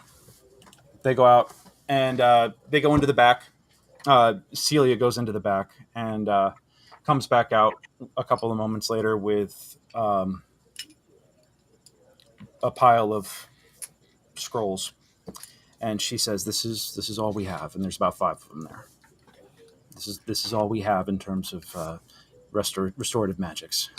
I'll walk them through how to do it right. All right. Ability check, spellcasting ability. DC plus 10 plus the spell's level. Okay. Who's got a high religion check? Not me. Not it. I have a +3 to religion. +3? All right. If none of you are comfortable with this, I can cast them. Or I can try. Yeah, I'll take the helping action to help him out because I can't do inside guidance or anything. You know, Anton, give me a wisdom check real quick. Mm-hmm.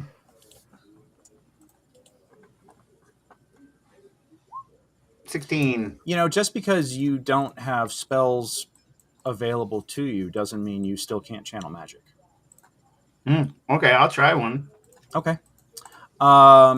You pick it up. I will offer him the help action then.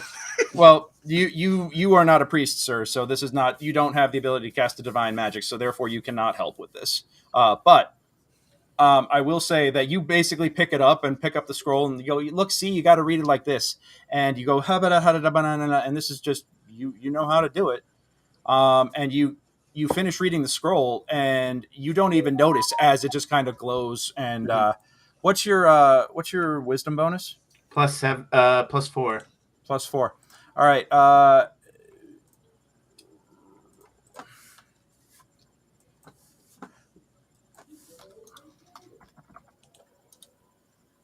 Plus life domain.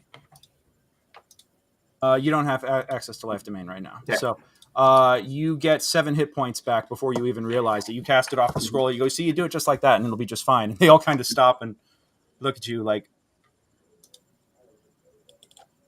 I don't think you need our help for that. Just let us know how many of these you need to use. Okay, so that was the first one was 7. Yep. That's 11. All right, I go for a second one. Okay.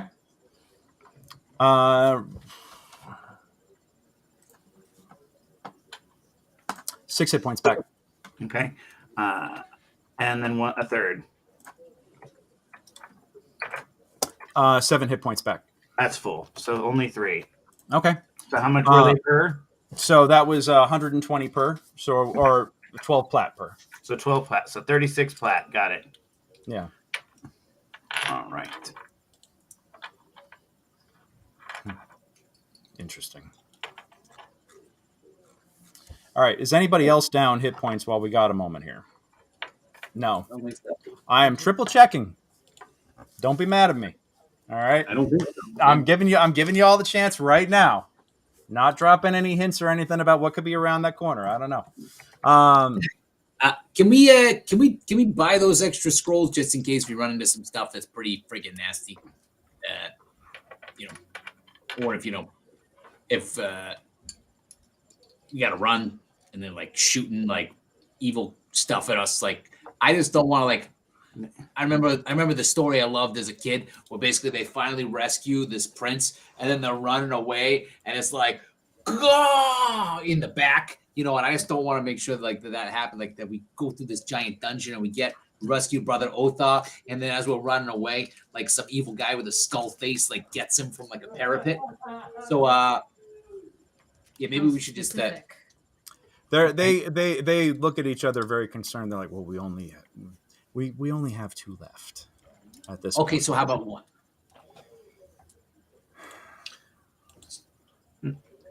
No, they need them in case for. Okay. When we will let you know when we receive more. Gotcha. I just don't understand you guys. Over here, you're like, oh, no, we can't do anything without a guy. But, we can't offer any help whatsoever for you to get a guy back. Like, what kind of family is that? Is he your brother or not? They just look at you and just kind of like shake their head. Your disapproval means so much to me. Clearly. Okay, I can't even cover up the smile. I can't even cover up the smile. Okay. So let's go. All right. You guys start heading off. As you walk, give me your marching order. I mean, I'm the best at tracking, and then probably Gamdar after that because he's got to point us where we should be going. Mm-hmm. And then Frankie, Kassan, and Tony, and then Vicky pulling up the rear because she's got the bow and she can giant out and smash anyone who comes up and tries to ambush Tony. Mm-hmm. Okay. I don't know. That's what I would say. But you and Gamdar are going to be walking relatively close together? Yeah. Okay. I don't trust him.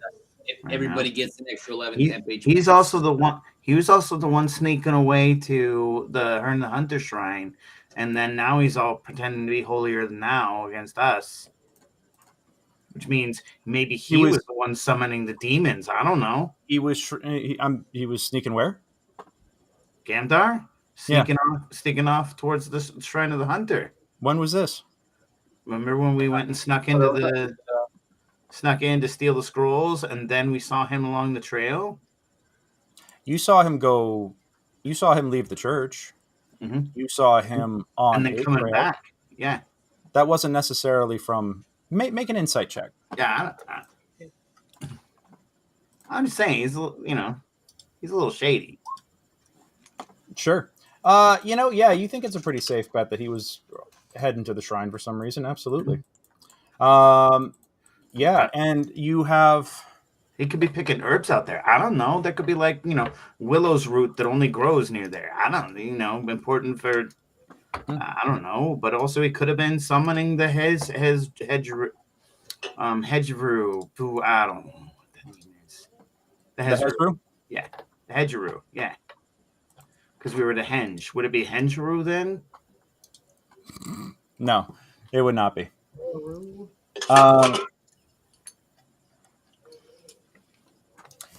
He, as you walk, give me a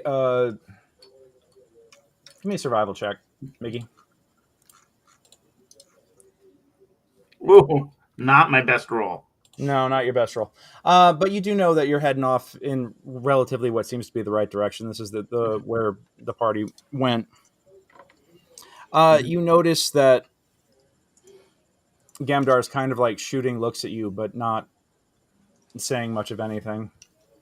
Mickey's a little out of sorts. Do you think that perhaps I can offer a little bit of help for his tracking?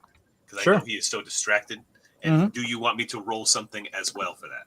Yeah, give me a survival check. Okay. As a 16, just to get him started. 16. Yeah, so it's been maybe 8-10 hours since they came back, and these are decently traveled paths though, so it's not that easy to get. You know that you're heading roughly in the same direction that you saw that search party go off in when they left. But it's not like there's clear muddy boot prints or anything like that, or broken branches or other convenient traditional ways. But you get the feeling from looking at Gamdar that he is following what he knows to be the path back to where you guys got attacked. What's up? Oh, I realized that maybe the dream visions are like the previous dream visions, and maybe I need to start looking for a path that looks like the path in the dream. Give me an insight check.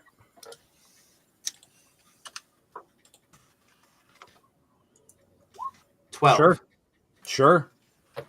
Yeah, you start looking for a misty path that resembles the one that you saw in your dreams. You have not encountered it yet, but you've got your eyes open. Give me, and since you're looking around right now, give me a perception check.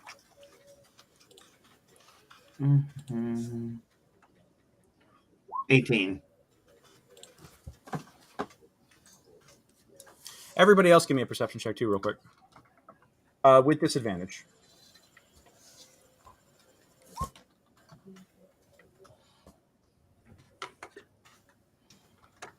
What key is it for disadvantage? I always forget. Control. Thank you. Yeah, I ain't paying attention. I got it right. Yay. No. It was me. Hold on one minute. Because shift is advantage, right? Yeah.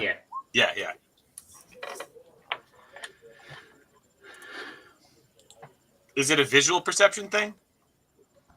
Yes. Then shouldn't Al Capone have advantage and disadvantage, and therefore just have that 18? Yep. Yeah.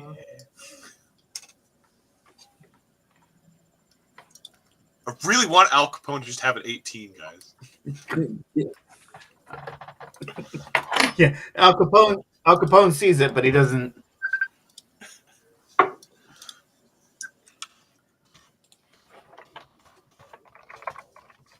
All right, check your Paulie and Anton. Check your DMs. Gotcha.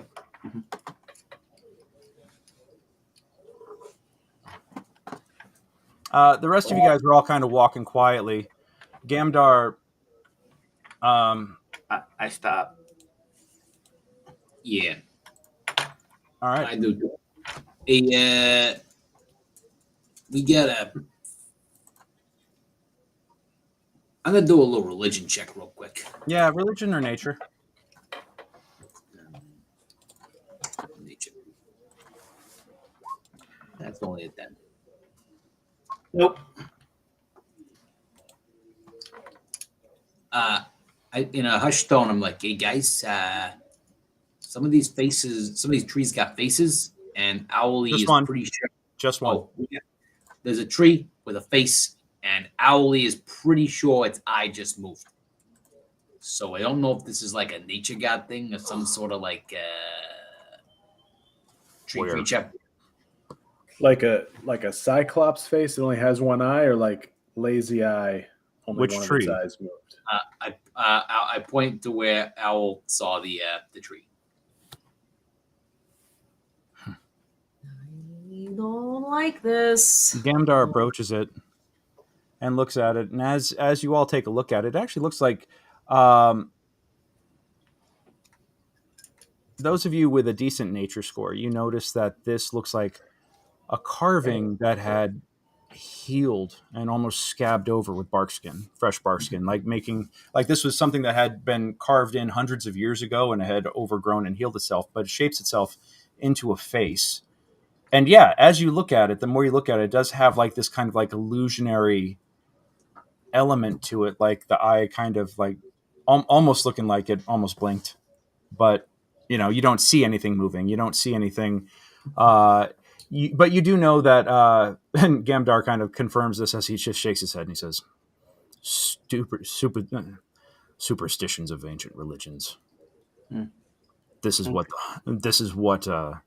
the old gods called a good sign, carved by the hand of man, utterly meaningless. Yeah, I've heard about we've seen all sorts of shambling bushes and stuff that can be good and bad. I mean, like, hey, I'm just saying. I've seen shambling bushes too, friend, and assassin vines and other strange creatures in this area, but this was something carved by a person. Okay. It's utterly meaningless. Okay, but it's no reason to not be polite. Did you see To what? The tree? Be polite to the tree? Is this tree going to strike me down for standing here? Look at you, tree! You have a funny bend to you. You are short in stature compared to other trees, and you can bear no fruit. You serve no function, tree. I'm sorry, Mr. Tree. He spits on the base of the tree, and then he looks up at it and looks at you and looks up at it and says, "This is nothing." Okay. Hey, Vicky, remember that one time that guy whose entire religion fell apart because one guy was missing made fun of other people's religions for being hokey? Man, wasn't that hilarious? Oh my gosh, it was hilarious, but also really sad. It's kind of embarrassing. Okay. I'm just. You should maybe keep moving. Okay, but I'm just gonna stop and kind of whisper to the tree as I walk by. Just in case you're the green guy. Is Brother Othar this way? Give me a wisdom saving throw.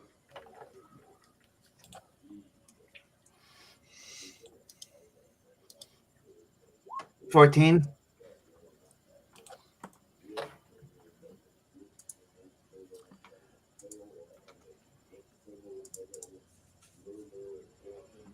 You, in your mind's eye, you're back in front of the church. Mm-hmm. You look up. You see a light inside the window of the church. A sign of life. Okay. Behind you, you look back and you see that misty path. And the mists seem to part just a little bit more. Okay, well, but I know he's not in the church, and Frankie says it's okay. So I'm gonna take a step into the into the path, and reach out my hand and say, Frankie, Frankie, Frankie, Frankie, Frankie, and start walking down the path. Okay. Hold out my hand because I'm a little scared. Are your eyes open or closed as you go? You're not supposed to walk around the woods with that dark, so I got one open and one closed. So I'm a little scared, but I can't. But you got to see where I'm going. Give me a Constitution saving throw. Okay. Oh no. Sorry. No, not good. Okay. You you reach out and you put your hand on the face and you open your mind and you open your heart as you walk down this path, as you start down this misty path. And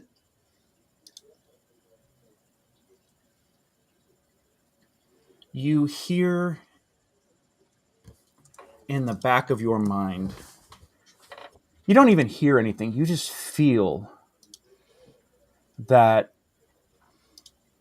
there is a finality to what it is that you are doing right now. By choosing to walk this path, by committing to walk this path, you turn back and look, or you turn around and look back for a moment. And there is nothing but an empty pathway through the trees. The church, gone.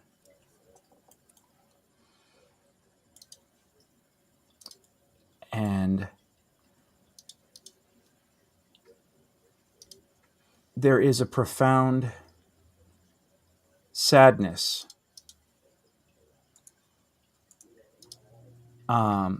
that you feel as you feel that something has been cut off inside of you. But the more you start walking this path, the more it starts to fill you up.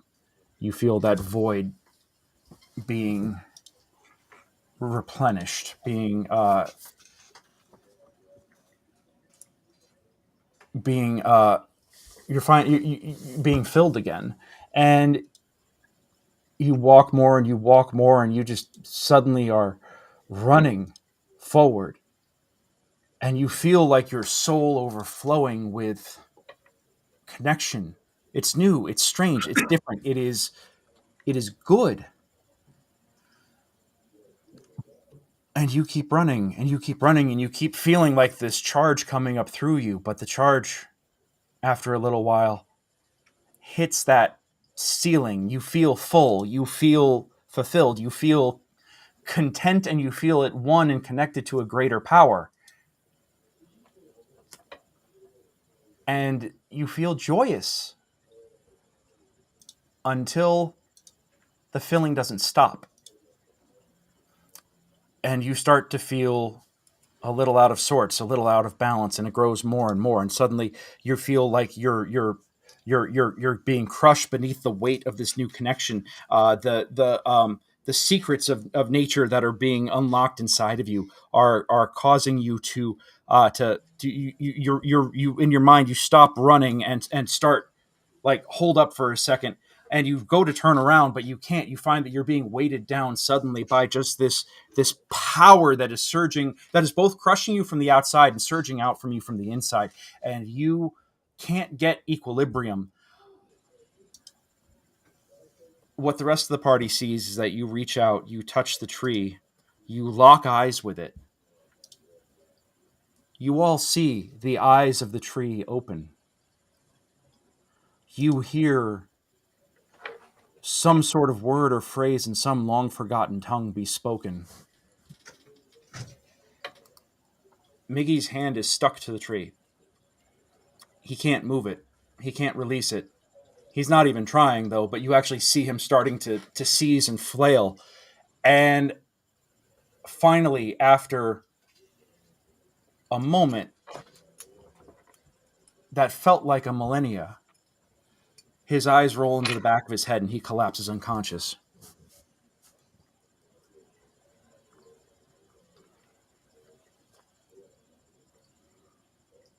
Paul, you're muted. Is his hand still attached to the tree? No. Okay. I go over and check his vitals. He's alive. And stable. You know Turtle Tony. You know Turtle physiology, so you know what to look for. He's got a pulse and he's not, he's breathing. So and it didn't seem yet. All right. So it kind of seems like Miggy's got a new Sky Daddy. That seemed that. you're not quite sure about that. Okay. But some sort of transfer of energy just happened, and it is Are the eyes of the tree still moving? no. They opened for a moment. They spoke the words, and then the mouth and the eyes closed again, and now the tree is inanimate. Oh wow. So that was crazy. Interesting.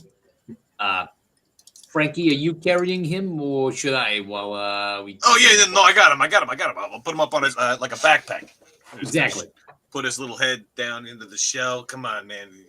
Rolling your eyes back in there. It's freaking me out. Are you guys going to try and wake him up at all? I mean, you could. Yes. Okay. At least What do he you, didn't know. I mean, he's unconscious, but he's not, like.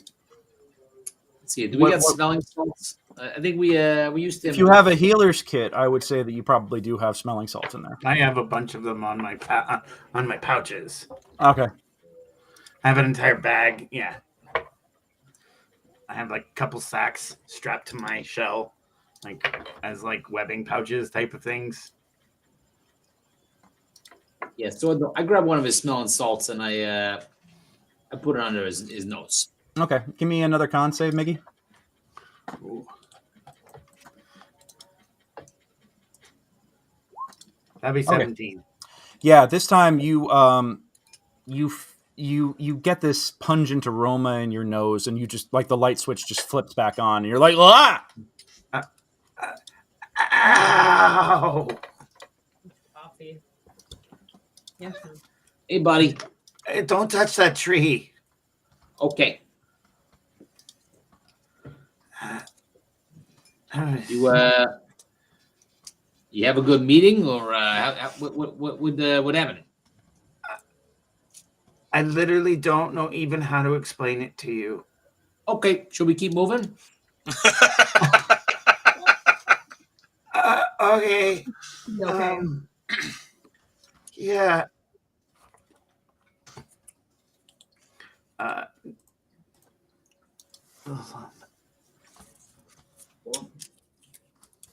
I mean, you can talk about it when you want to talk about it. Yeah. Okay. Okay. Yes. I gotta process this. Okay. Process it. I gotta think about it a lot, and Yeah. it's gonna take me a while because I'm not so good at thinking. Right. It's like doing experiments. Yeah. Okay. So, Genda, we go in the right direction that you were with Brother Ota? Yeah, he actually comes back around and sees Miggy on the ground. Is like, well, what happened? The tree came to life after Miggy talked to it briefly, and he's processing it. So, basically magic shit. Sounds all right. Right. It's kind of crazy. Not going to forget that one.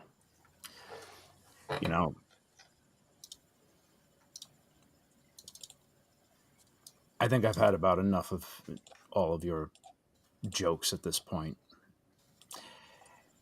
Do you want me to take you to where we were ambushed, or do you want to just go find it yourself? Oh, well, I was being truthful about what just happened. A. And B, yes, we'd very much like your assistance.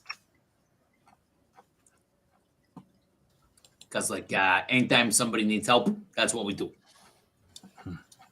Yeah, sorry Unless that it is they- such a great inconvenience to you to help save the leader of your religion or whatever. That's a good point. Yeah, he's not even looking at you, Frankie. All right, well, then let's get going. We're getting close. That's what she said. Anyway, you continue on. Hold on a sec.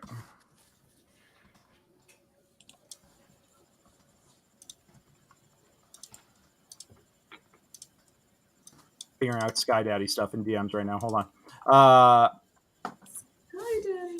So, yeah, you guys can continue on.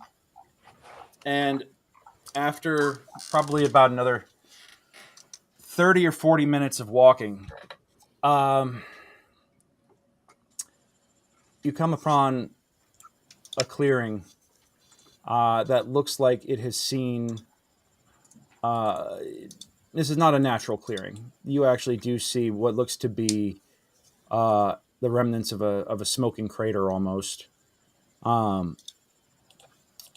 not a crater, but you could see that the trees are all scorched. The ground is clear of debris, as if some sort of surge had gone through there and cleared out all of like the sticks and the leaves and everything on the ground. It's just like a smooth dirt floor. The leaves are all blown off and branches are all blown off the trees on one side, all facing like the inside of this ring. And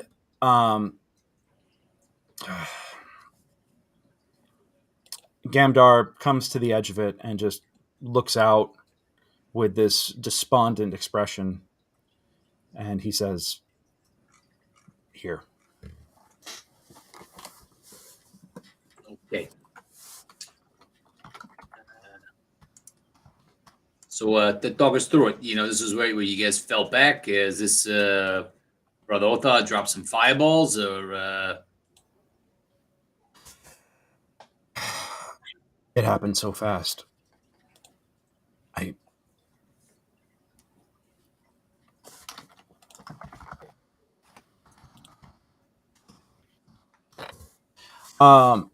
He just, you could see him trying to process everything. They seemingly came out of nowhere, just flashes of lightning and brimstone around us, and suddenly they were on us.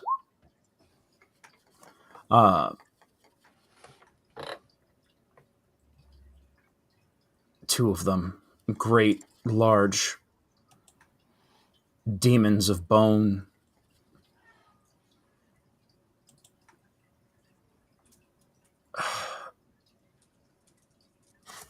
We fought, and when they started summoning more, we knew we were lost. Brother Othar instructed us to flee and said that he would hold them back long enough for us to get away.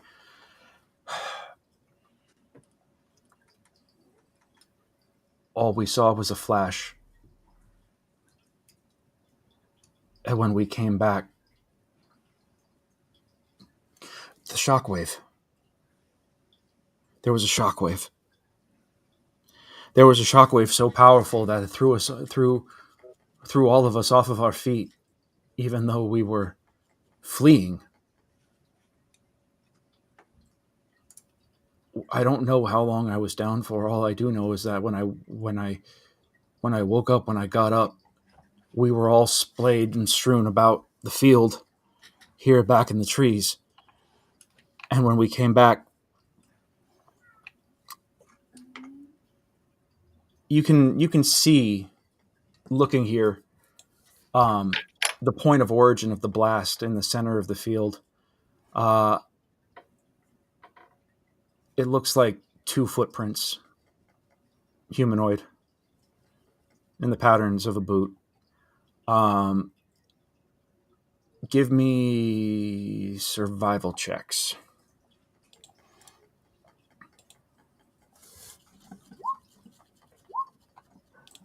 All right. As you're all looking, Tony, you see it first. The ground is actually relatively smooth where this blast emanated from. But you can see that there are divots, irregularities within the ground in a line.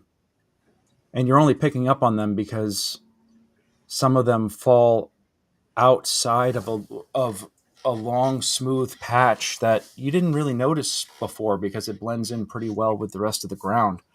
But you see what looks to be claw prints that weave in and out of this streak, this long, flat streak. It's 2.5 feet wide, maybe. Heavy.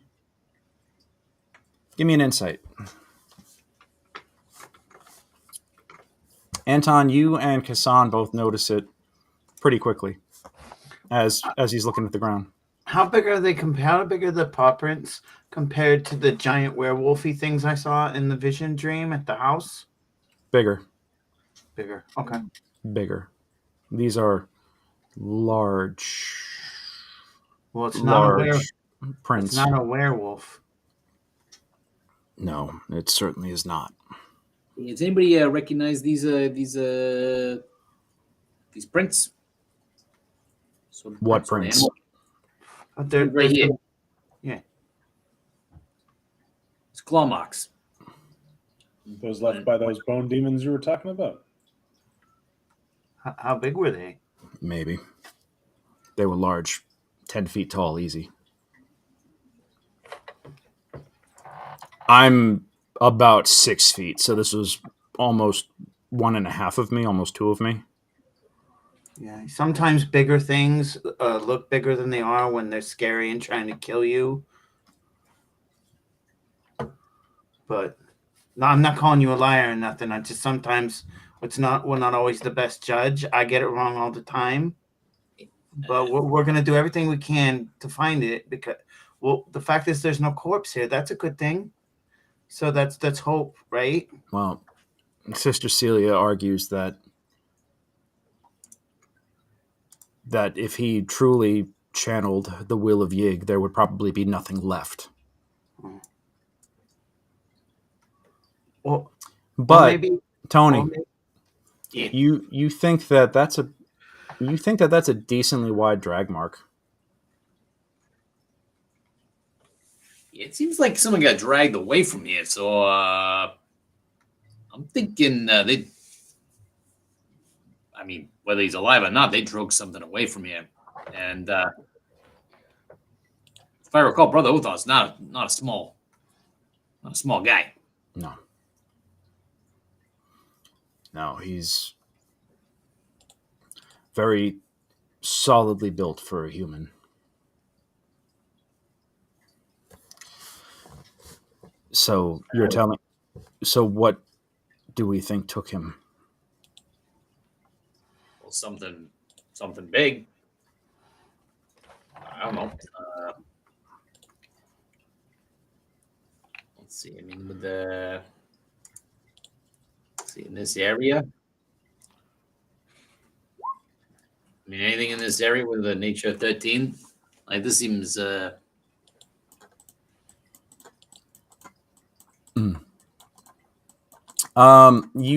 are not the footprints or claw prints of a natural creature. Yeah, so since he had a close connection with his sky daddy, and this is unnatural, I think they'd probably take him. To whoever's whether they want to eat them or if they've got sky daddies of their own. How big was the Hendrew? The Hezru? Yeah, the Hendrew, right. Hezru are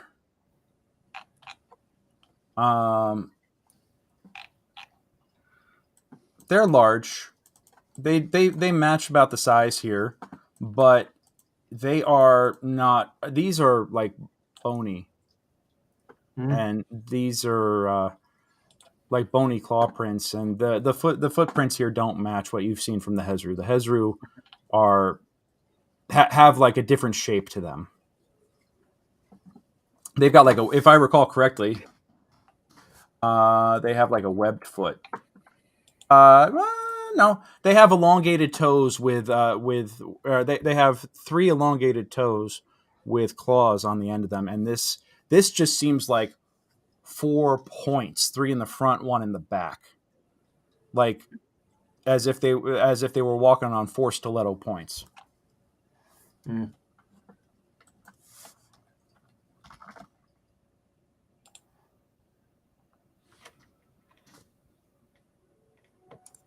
Stiletto points. That seems like bones or something.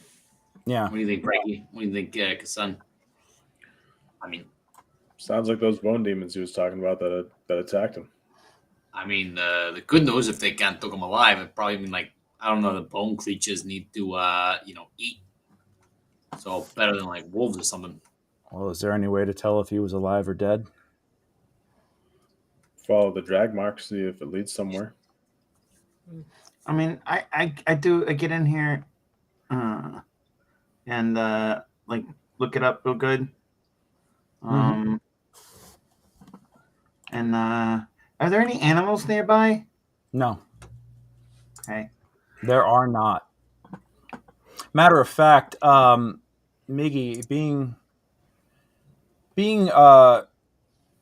connected divinely now, you actually sense the fact that there is an absence of it, like almost like this ground is now scarred, tainted. Okay. Okay. Well, I do a little experiment on it where I go to the edge near the perimeter, right? Mhm. And then I can feel a thing in me, right? I can feel the cantrips, right? Yeah. So Sure. okay, then I'm gonna go ahead and sacred flame inside the area that's poisoned. Yeah, you can cast Sacred Flame. You, Okay. yeah, And it sparks up out of the ground like a bonfire. okay. All right, and now when it burns away, when it burns down, is that the place where I just burned? Does that feel as weird, or does it feel a little cleansed by it? And if things are still on fire, I'm going to shape water and put it out. It still feels. Feels It's not that it's not like mechanically defiled. right. Okay, this isn't. It just feels like that there was some sort of great expenditure of energy here, and that there is a sense of dark foreboding over everything. And if nothing else, animals are probably freaked out by everything that happened and the strange smells and everything that still remain here. So it's not necessarily like, oh my God, necrotic aura or anything about this place. It's not like radiating evil energy. It's just that shit went down here and nature doesn't feel safe to return. Okay, yeah. I tell everyone that stuff. That's not good. And I think we gotta try, and we gotta try, right? We gotta see if he's still alive. We still do the right thing, even. Yeah, unquestionably. Yeah. Okay. All right. You gonna come with, or you turning back?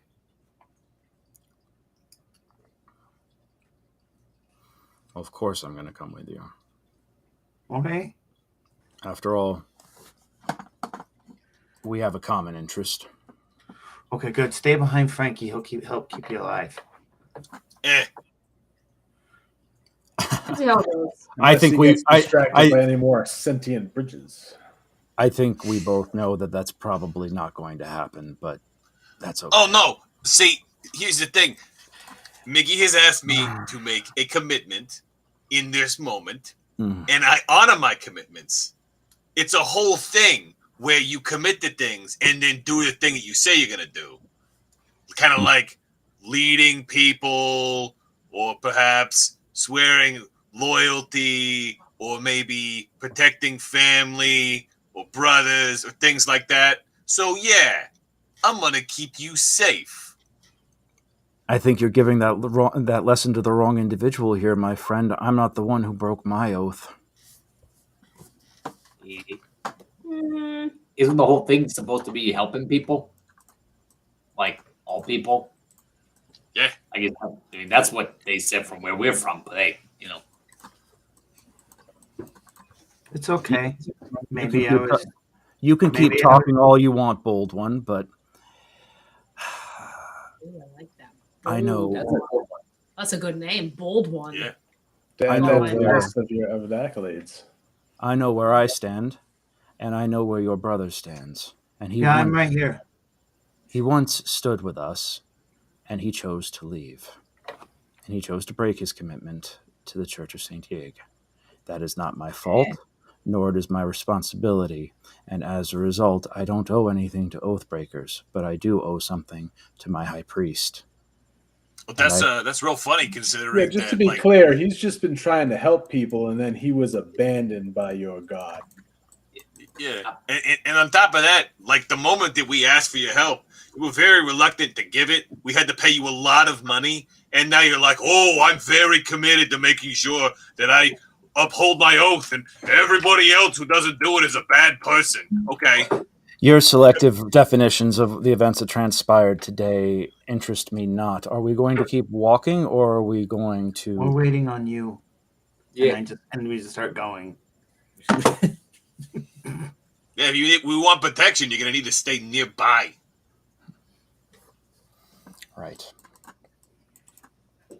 Well, no, we were. You hear him mutter an oath to Yig under his breath, and then he just sighs and says, "Let's go." Okay, so we go. I start tracking.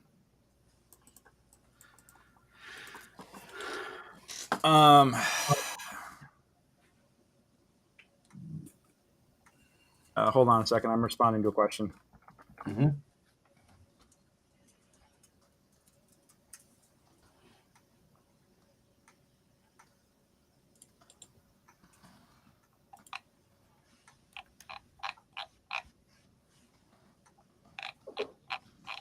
All right, cool.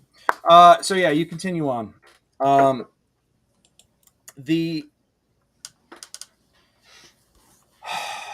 As you walk,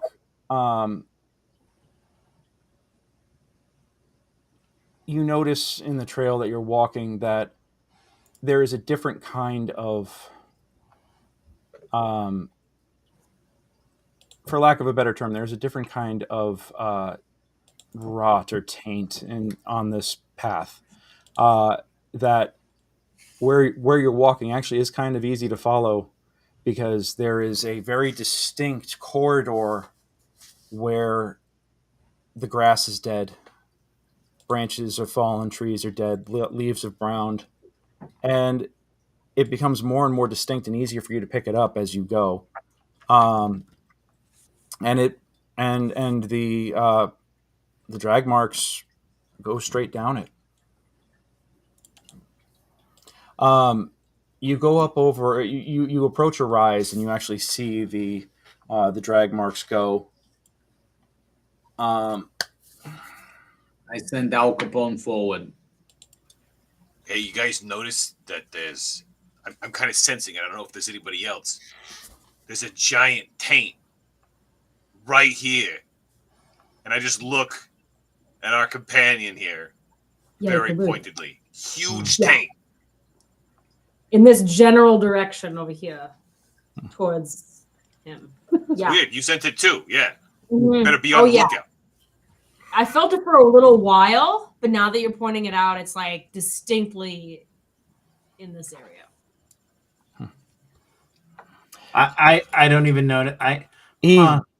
Not particularly. I just don't sense it. Huh.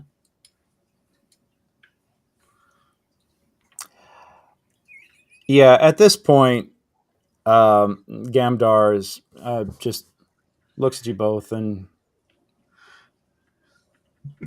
I think I will be safer on my own at this point. I will continue my search elsewhere. I wish not to continue along with company I am not welcome among. May Saint Yig guide your path.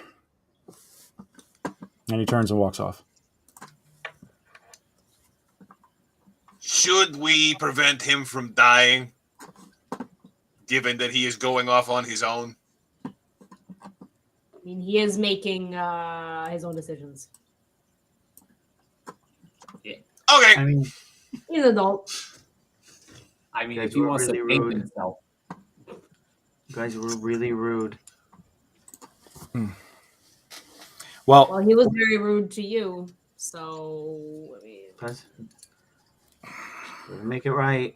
Anyway, look, we gotta find Othar. the danger's this way. He'll be able to figure it out. So let's just go. Are you saying we agree to keep going, or are you saying you want to grab him? No, let him. He made his. Okay. I made my choice. He makes his choice. Gotcha. We all make our choices. Of course. Yeah, let's keep going. Okay. And, You talking continue. about- Yeah. see- Al see some Capone spot. goes up over the flies up over the ridge, and as all this, as Gamdar is just heading off and just breaking line of sight, Tony, you get a ping in the back of your mind from Al Capone, and it's puzzlement followed by panic. Okay, guys. Owlie's sensing something. He's kind of spooked. And starts coming back, comes flying up over the ridge and lands in front of you, kind of like you could see that their heart's racing and they're breathing hard. What's up, buddy? In your mind's eye, you see what Al Capone just witnessed, and that is up over the ridge, there is a valley that goes deep, and a long ways down, almost like you're kind of like sliding down the side of a mountain.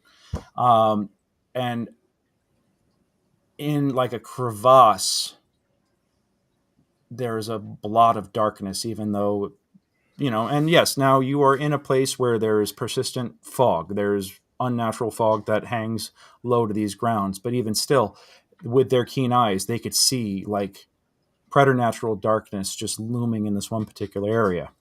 Now, naturally, being of the curious sort and being sent ahead to investigate, they did a dive through. And when they did, you can't actually process what they perceived, other than the fact that there was a red flash,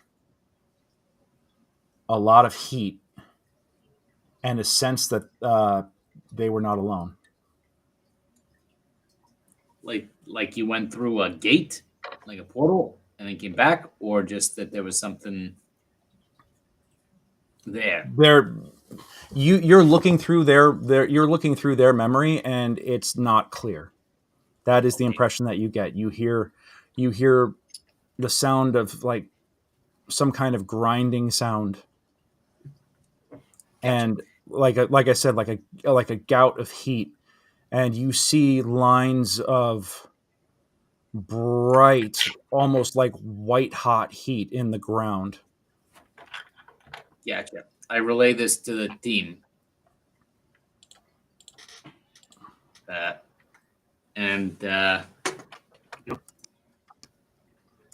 Was this Over in the ridge? direction ahead of us? Yeah, Well, over we the gotta ridge down. Over the ridge and down a ways, yeah. Yeah. We gotta go. Yeah, absolutely.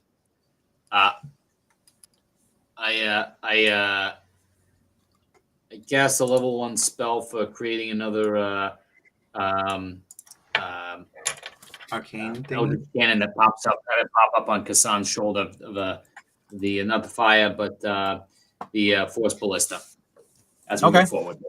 Got it. And you guys still have your 11 temporary HPs. Yes. Okay. Copy Because that. now, so the protected cannon is gone. Okay. Cool. Alrighty, where did I leave you guys' tokens? You go over the ridge, and yeah, as you start descending, it's a gentle slope, but very smooth. You lose because it's like a smooth rock face on this side, almost like you're climbing into almost like a caldera to a volcano or something, but it's way too smooth and large for that. Like this ridge seemed like it was once part of a larger geographical structure. And you look, and as far as you could see in the mist in either direction, it's just like a sliding like a smooth stone surface, rock face, worn away by rain and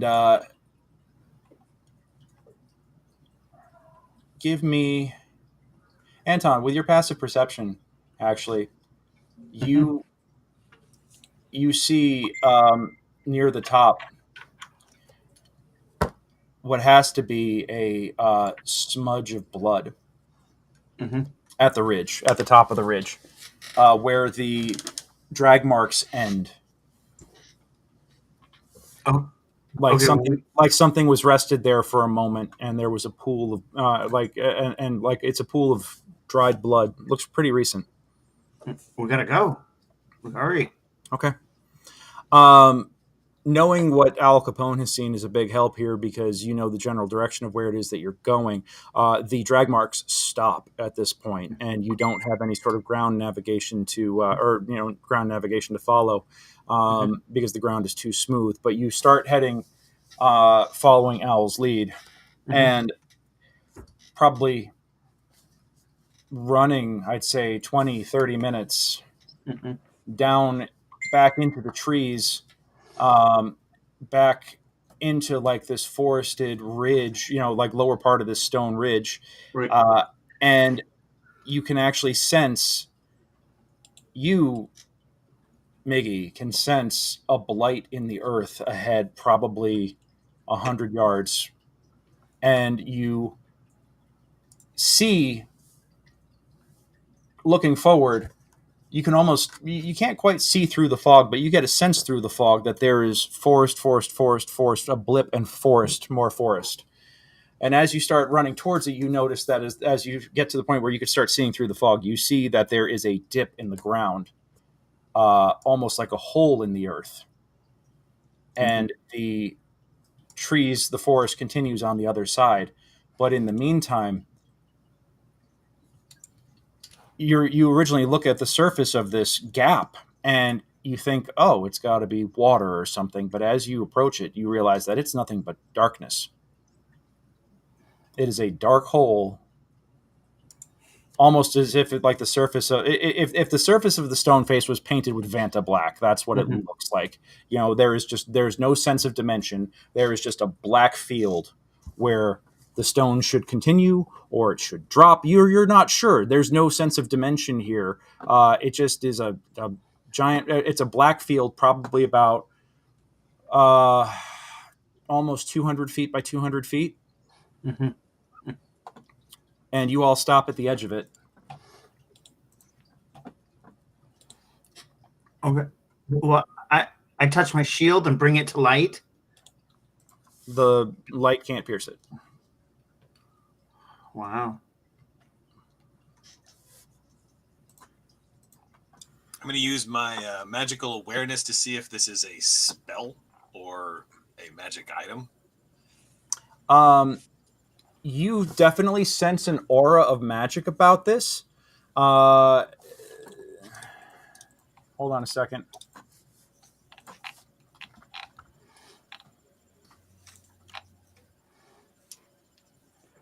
I would say that you sense... Can you identify the school of magic when you look at it? I can, yeah. Okay. Very, very strong sense of conjuration, but also you definitely detect necrotic energy about it. And it's not a spell, and it's not an item. It's as if you are just encountering a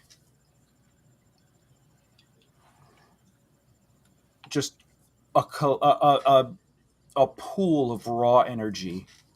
You see the fact that it's just a smooth, flat, black surface, but underneath it, you feel ripples, almost like electricity surging through it.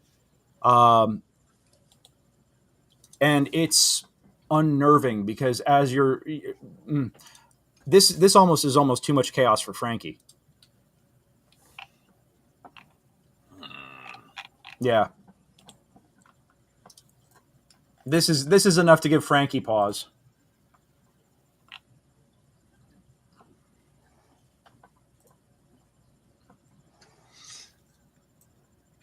I'm going to use a tinderbox and some of this oil. I'm just going to light this thing on fire. Okay, describe to me what you do. So it's a big pool out in front of us, right? Yeah. And I'm going to basically make a little Molotov cocktail out of my thing of oil. Just light little rag, stuff it on in there with the tinderbox, chew, and just I'm going to see what happens when I lob that sucker in there after it's got a little burn going. Yeah, you light up the rag and you count to 5. 1, 2, 4, 5, and chuck it. And because three would be right out in this case. Right out. Yeah, right out. And the bottle tumbles end over end and just disappears through the surface. Doesn't even cause a ripple, doesn't even cause a break. It just goes through as if it was just passing through a shadow, but you cannot see it. Give me a perception check.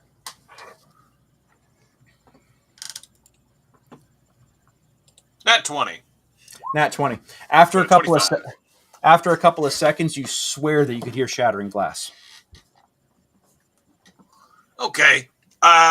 So in my my powers of observation here, I have scienced the crap out of this, and I have determined that there is some kind of hole or something because I threw that in there, and after a while, it finally shattered, which means that there's probably something down there. Yeah, we didn't hear like a sploosh, like a liquid or anything. Yeah, like so just a shattering, right? Yep, just a shattering. Yeah. So no sploosh, just a shatter, and that suggests to me that we need additional observation. What do you think, Sciencey? That sounds about right. We still got climbing kits. I mean, like I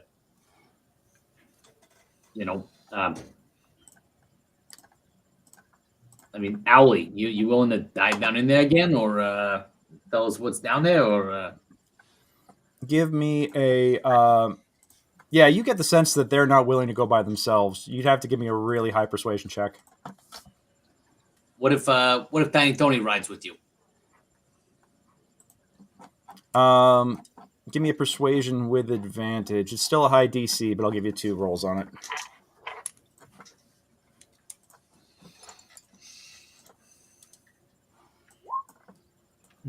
This would be a perfect time for Tiny Tony's Tiny Tony tank. Yeah. Oh, and wouldn't you know it, there's a message waiting for you back at the town that it's finally ready, but you're not there, so.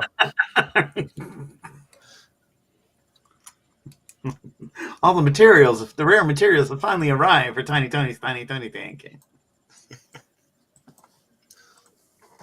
Does my ability to see in magical darkness affect anything I can see down there?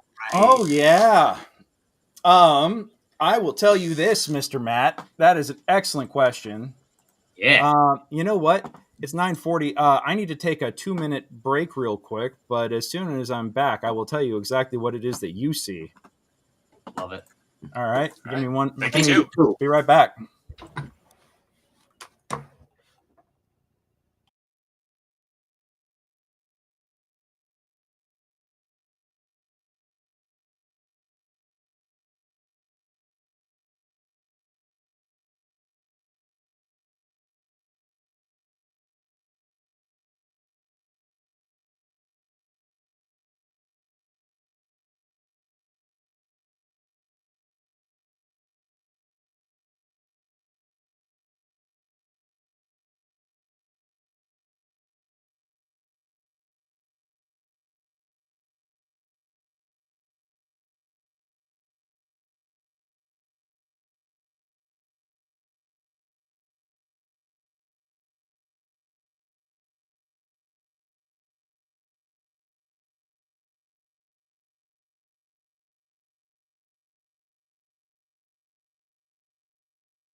All right. Well, Seth is still running off, but we'll go on ahead and catch him up.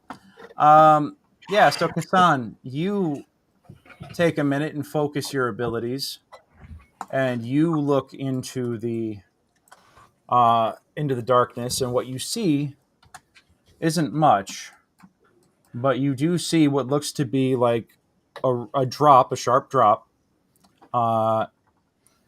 and then with a smooth rock face on the edges. You're kind of like at a corner of it, like the base corner, and you can actually see it almost going off. Not quite in a perfect 90 degree, but it could be a perfect 90 degree. You're not 100% sure. But as you look down, it's almost as if the ground got pressed in about 20, 30 feet. And then you look back or you look through and you actually see what looks to be a path and trees in there. Now Leading down into it? leading down into it. And I will say this, your vision, considering the fact that it is basically a gift of your patron, it has a very heavy tint to it. So, you're trying to look through this and see what, see what's in there.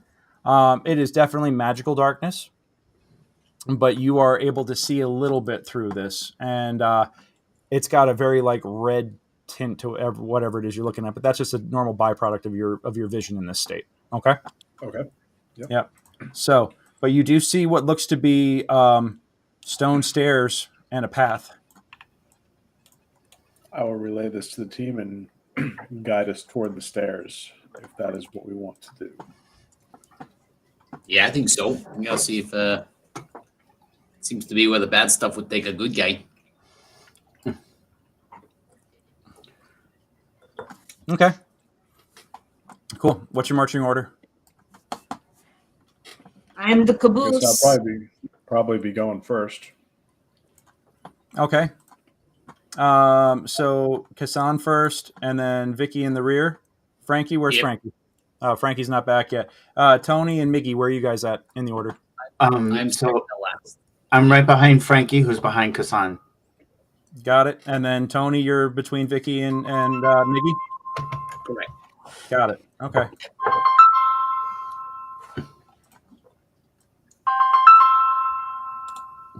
Sorry, guys, I'm getting a call. 1 second. All I'm good. So Seth, just to catch you up real quick, Kasan was able to see into the magical darkness. It is magical darkness. There is a pathway going down in some trees. He's leading us towards it. Marching order is Kasan, you, then Miggy, then myself, then Vicky. Excellent. Thank you. Oh, Because we said it seems like the kind of place where a bad guy would take a good guy. Oh, Makes and sense to before I me. forget, hold on.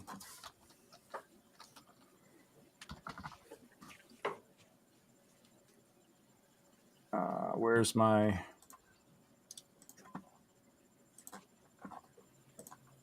Oh, you know what? I'm gonna do this through his vision. Oh, I'm on the wrong screen. Here we go. For the viewers at home, so we can all enjoy this. GM notes. Okay, I have to edit the sheet.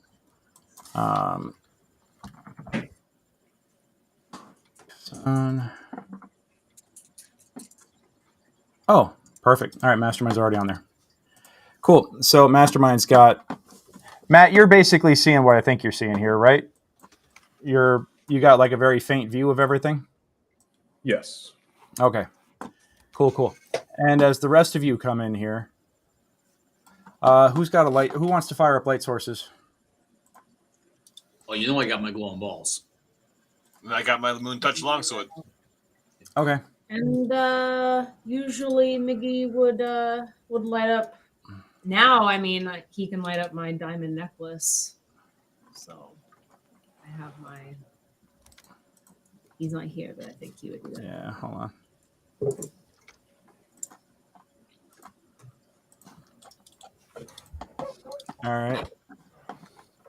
All right, Vicky's, and we'll Oh, we can see? There he is. Yeah, We're you talking guys. about who's got light sources, etc. All right, and then Moon Touch Longsword. And I got the light cantrip on my shield. Yeah, I think. And Vicky was saying you put it on her a golf ball, her diamond golf ball. Sure, I can do that. It's not concentration. All right, cool. Cool. So you guys should all have vision and light at this point. Let me know if you're only seeing a black screen. It's see it. okay. It's really important that everybody's able to see right now. Yes. So I'm just going through real quick and making sure, because somehow everybody's vision got turned off on the default, and I'm trying to make sure that that doesn't happen again. Mm-hmm. All right, And just cool. remember, DM, the Eldritch Ballista is on Kassan's shoulder. Got it. Okay. Predator style. Predator style. Yep, you got it. Alrighty, guys. Go on ahead and start taking your movement. We stay stacked. As you go down into the darkness, you do sense, you smell ozone and sulfur.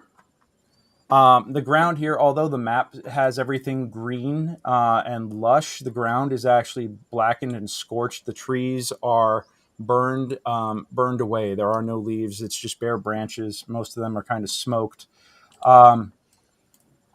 And you recognize that there are actually, there's stairs and a stone footpath that you can follow that leads off into the darkness towards what looks to be some sort of reddish, whitish glow in the distance, in the not too far distance.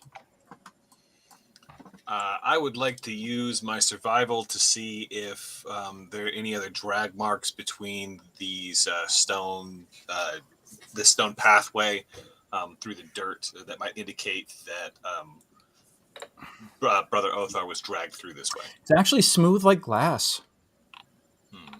So you don't see any drag marks. I'm going to try something. Okay. I'm going to get a running start and then go to Shell and see if I slide across it. Give me a dex save. Or no, give me an acrobatics check. I'm going to call that acrobatics. It's good. I'm great at this. 8.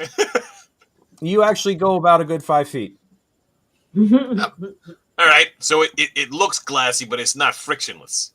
Yeah. You go soaring past Kassan and the friction catches up with you and stops you after about 5 feet or so. All right. Just pop Yeah. right back out of the I shell. walk up and tap on Frankie's shell. Like, what are you doing?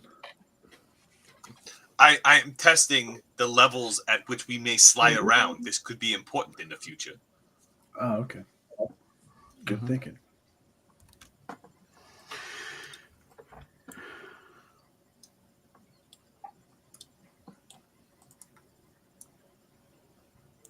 And what's that pillar?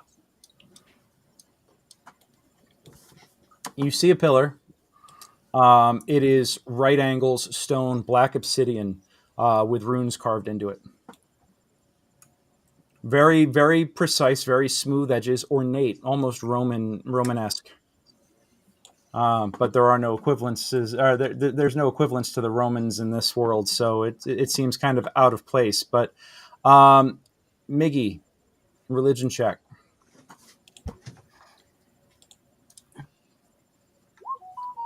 $18. Okay.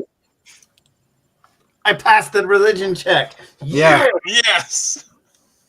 In you don't speak any of the black tongues, any of the forbidden tongues, but you somehow recognize this and you speak the translation without even thinking about it.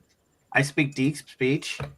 This is not deep speech. Okay. This is you do recognize the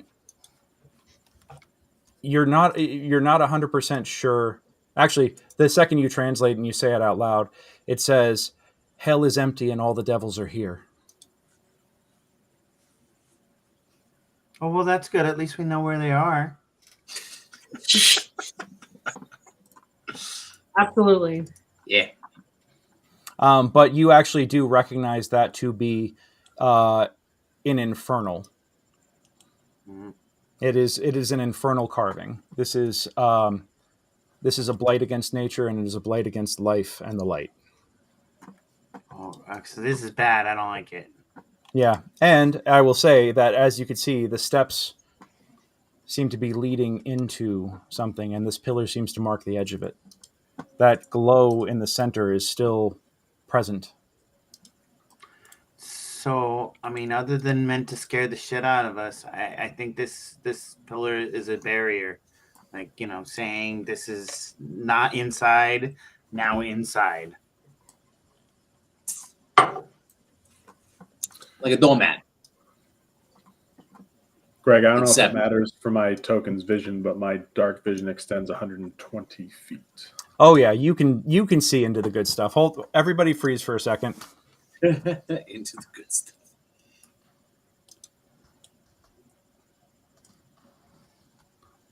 You look up after looking down at Frankie, and you look up and you kind of stop and freeze, and everybody else keeps walking, but you're just trying to comprehend what it is you're looking at. Give me a wisdom save.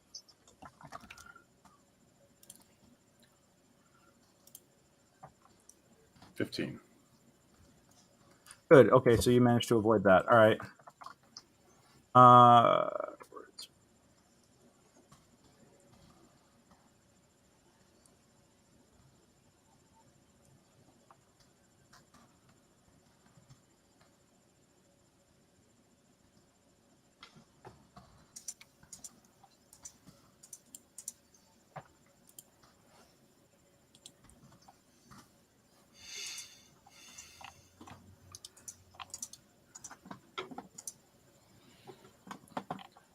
Yeah. Hey guys, hold up. I see something ahead. Some sort of glowing red runes and circles on the ground in the center. There's more of these pillars. Okay. I give guidance to Frankie. You also notice a bench, an obsidian bench. That's well within your guys' vision right here, but what you see right here is literally a bench. And if you could see the red, Frankie, yeah, you're definitely close enough to start seeing some of these things, and you see some wild fucking circles perfectly drawn on the ground, like perfect circles with runes and layers between them, runes in a forbidden black tongue, the same runes on here, on the ground here that you see on the pillars, all with similar epitaphs as what Miggy translated before. As you come in here, this ground is desecrated.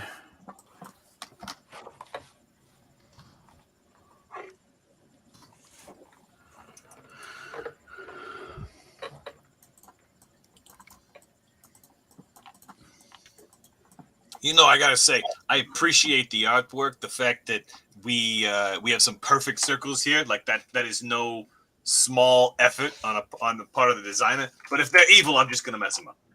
Like, we all cool with that. I know that destroying some art here might not be so nice, but and pretty much anything that's here that's not us, probably pretty bad or a prisoner. So, maybe don't kill prisoners. Oh yeah, sure.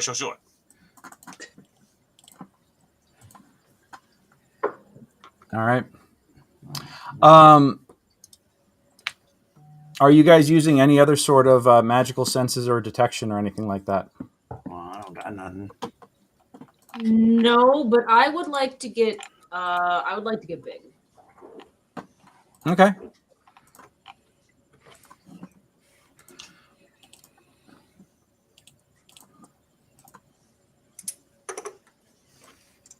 All right, you get big. I did give Frankie guidance. I don't know if you heard that because I did. I heard that. So you've got to take. You got to make sure that that is a concentration spell up to a minute for what it lasts. So just make sure that you're on it. Yeah.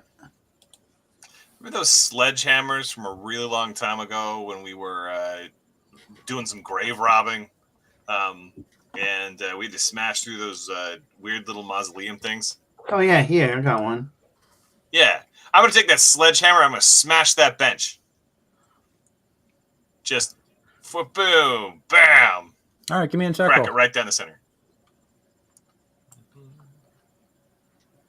We use the side. So that'll be the same. There we go. Nat 20. Nat 20. All right. Are you raging? Yeah. Yeah, I am. All right. Roll on the magic wild magic table for me. I sure will. Okay. Oh, boy. Where are you? He's teleported home. What? When did that? Wild surge. Here we go. There's bridges everywhere. A D6. I got a D8, and then I got a 6, which is I've got I'm surrounded by multicolored protective lights that give me a +1 bonus to my AC. And anyone within 10 feet of me, any of my allies get the same bonus if they're within 10 feet. Noted. Nice. Okay. Cool.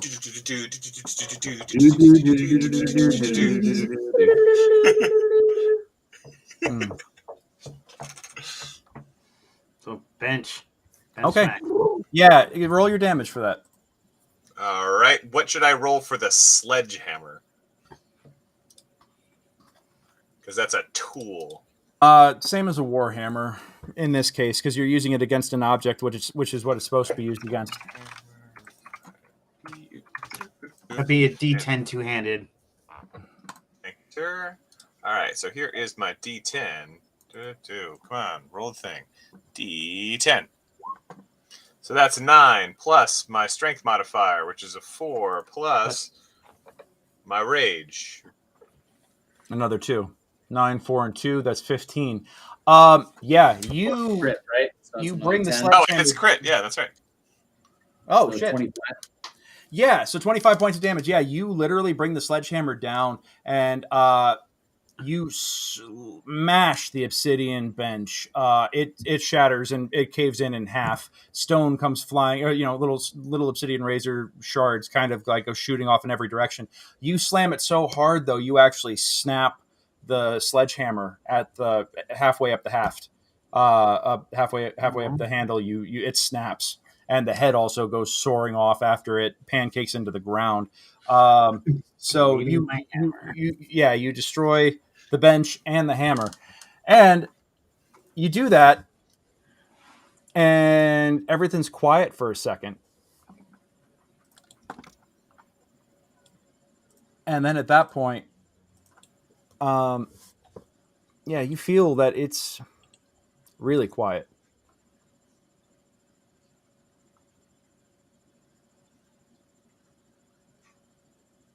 All right, Miggy's offering up his sledgehammer, so I'm gonna take the other one. Well, no, that was Miggy's sledgehammer. That was mine. Well, I have one as well, so I'll use my own. All right. Yeah. Oh, hey, here's mine. You smash it in half. You go. You kind of stop. You watch. You listen, and you go. Oh, okay, on to the next thing. And you go to reach for your second one, and at that point, you hear another crack, as if like you hear like this booming crack as the ground splits open in the center of the circle, and a harsh red light shoots up out of it.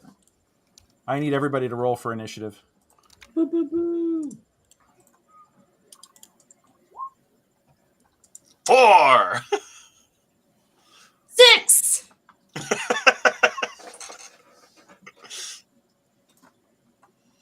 Dead. 22.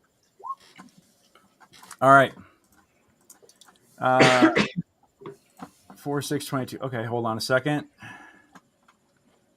Something just happened here, and now I actually have to edit the encounter.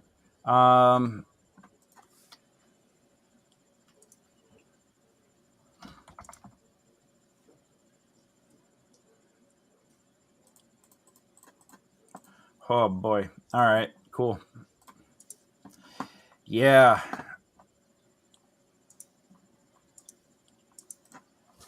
Out of the ground, you see time seems to stop for a moment, and the out of the split, you see a gigantic white claw grab onto the side of the earth and pull itself up. And what you see is the claw and then a long white bony tail that ends in a harsh spike dripping with poison and venom. Coming up out of it is almost like a demonic looking skeletal face with glowing red eyes. And as this gigantic form pushes itself out of the ground, a series of little minions also come raiding up out of the ground, raging up out. I don't think I have tokens for these guys. But yeah, well, you have woken something up, and we're gonna go ahead and call it there. Nice. Yeah, that's the perfect spot. I'm gonna write down everybody's initiatives, and yeah, we'll call it there. So we will pick this up next week. I mean, you don't have to. We can just re-roll them if you want. No, it's okay. I mean, I had you guys roll them, so that's what we're Everyone except for Anton. I'm yeah. Oh no, I love these initiatives. This is great. I'm just trying to figure out which of my spells I get to cast. My cantrips or my only always prepared things, because that's all I got. Well, I gave you the opportunity to make a choice. I know.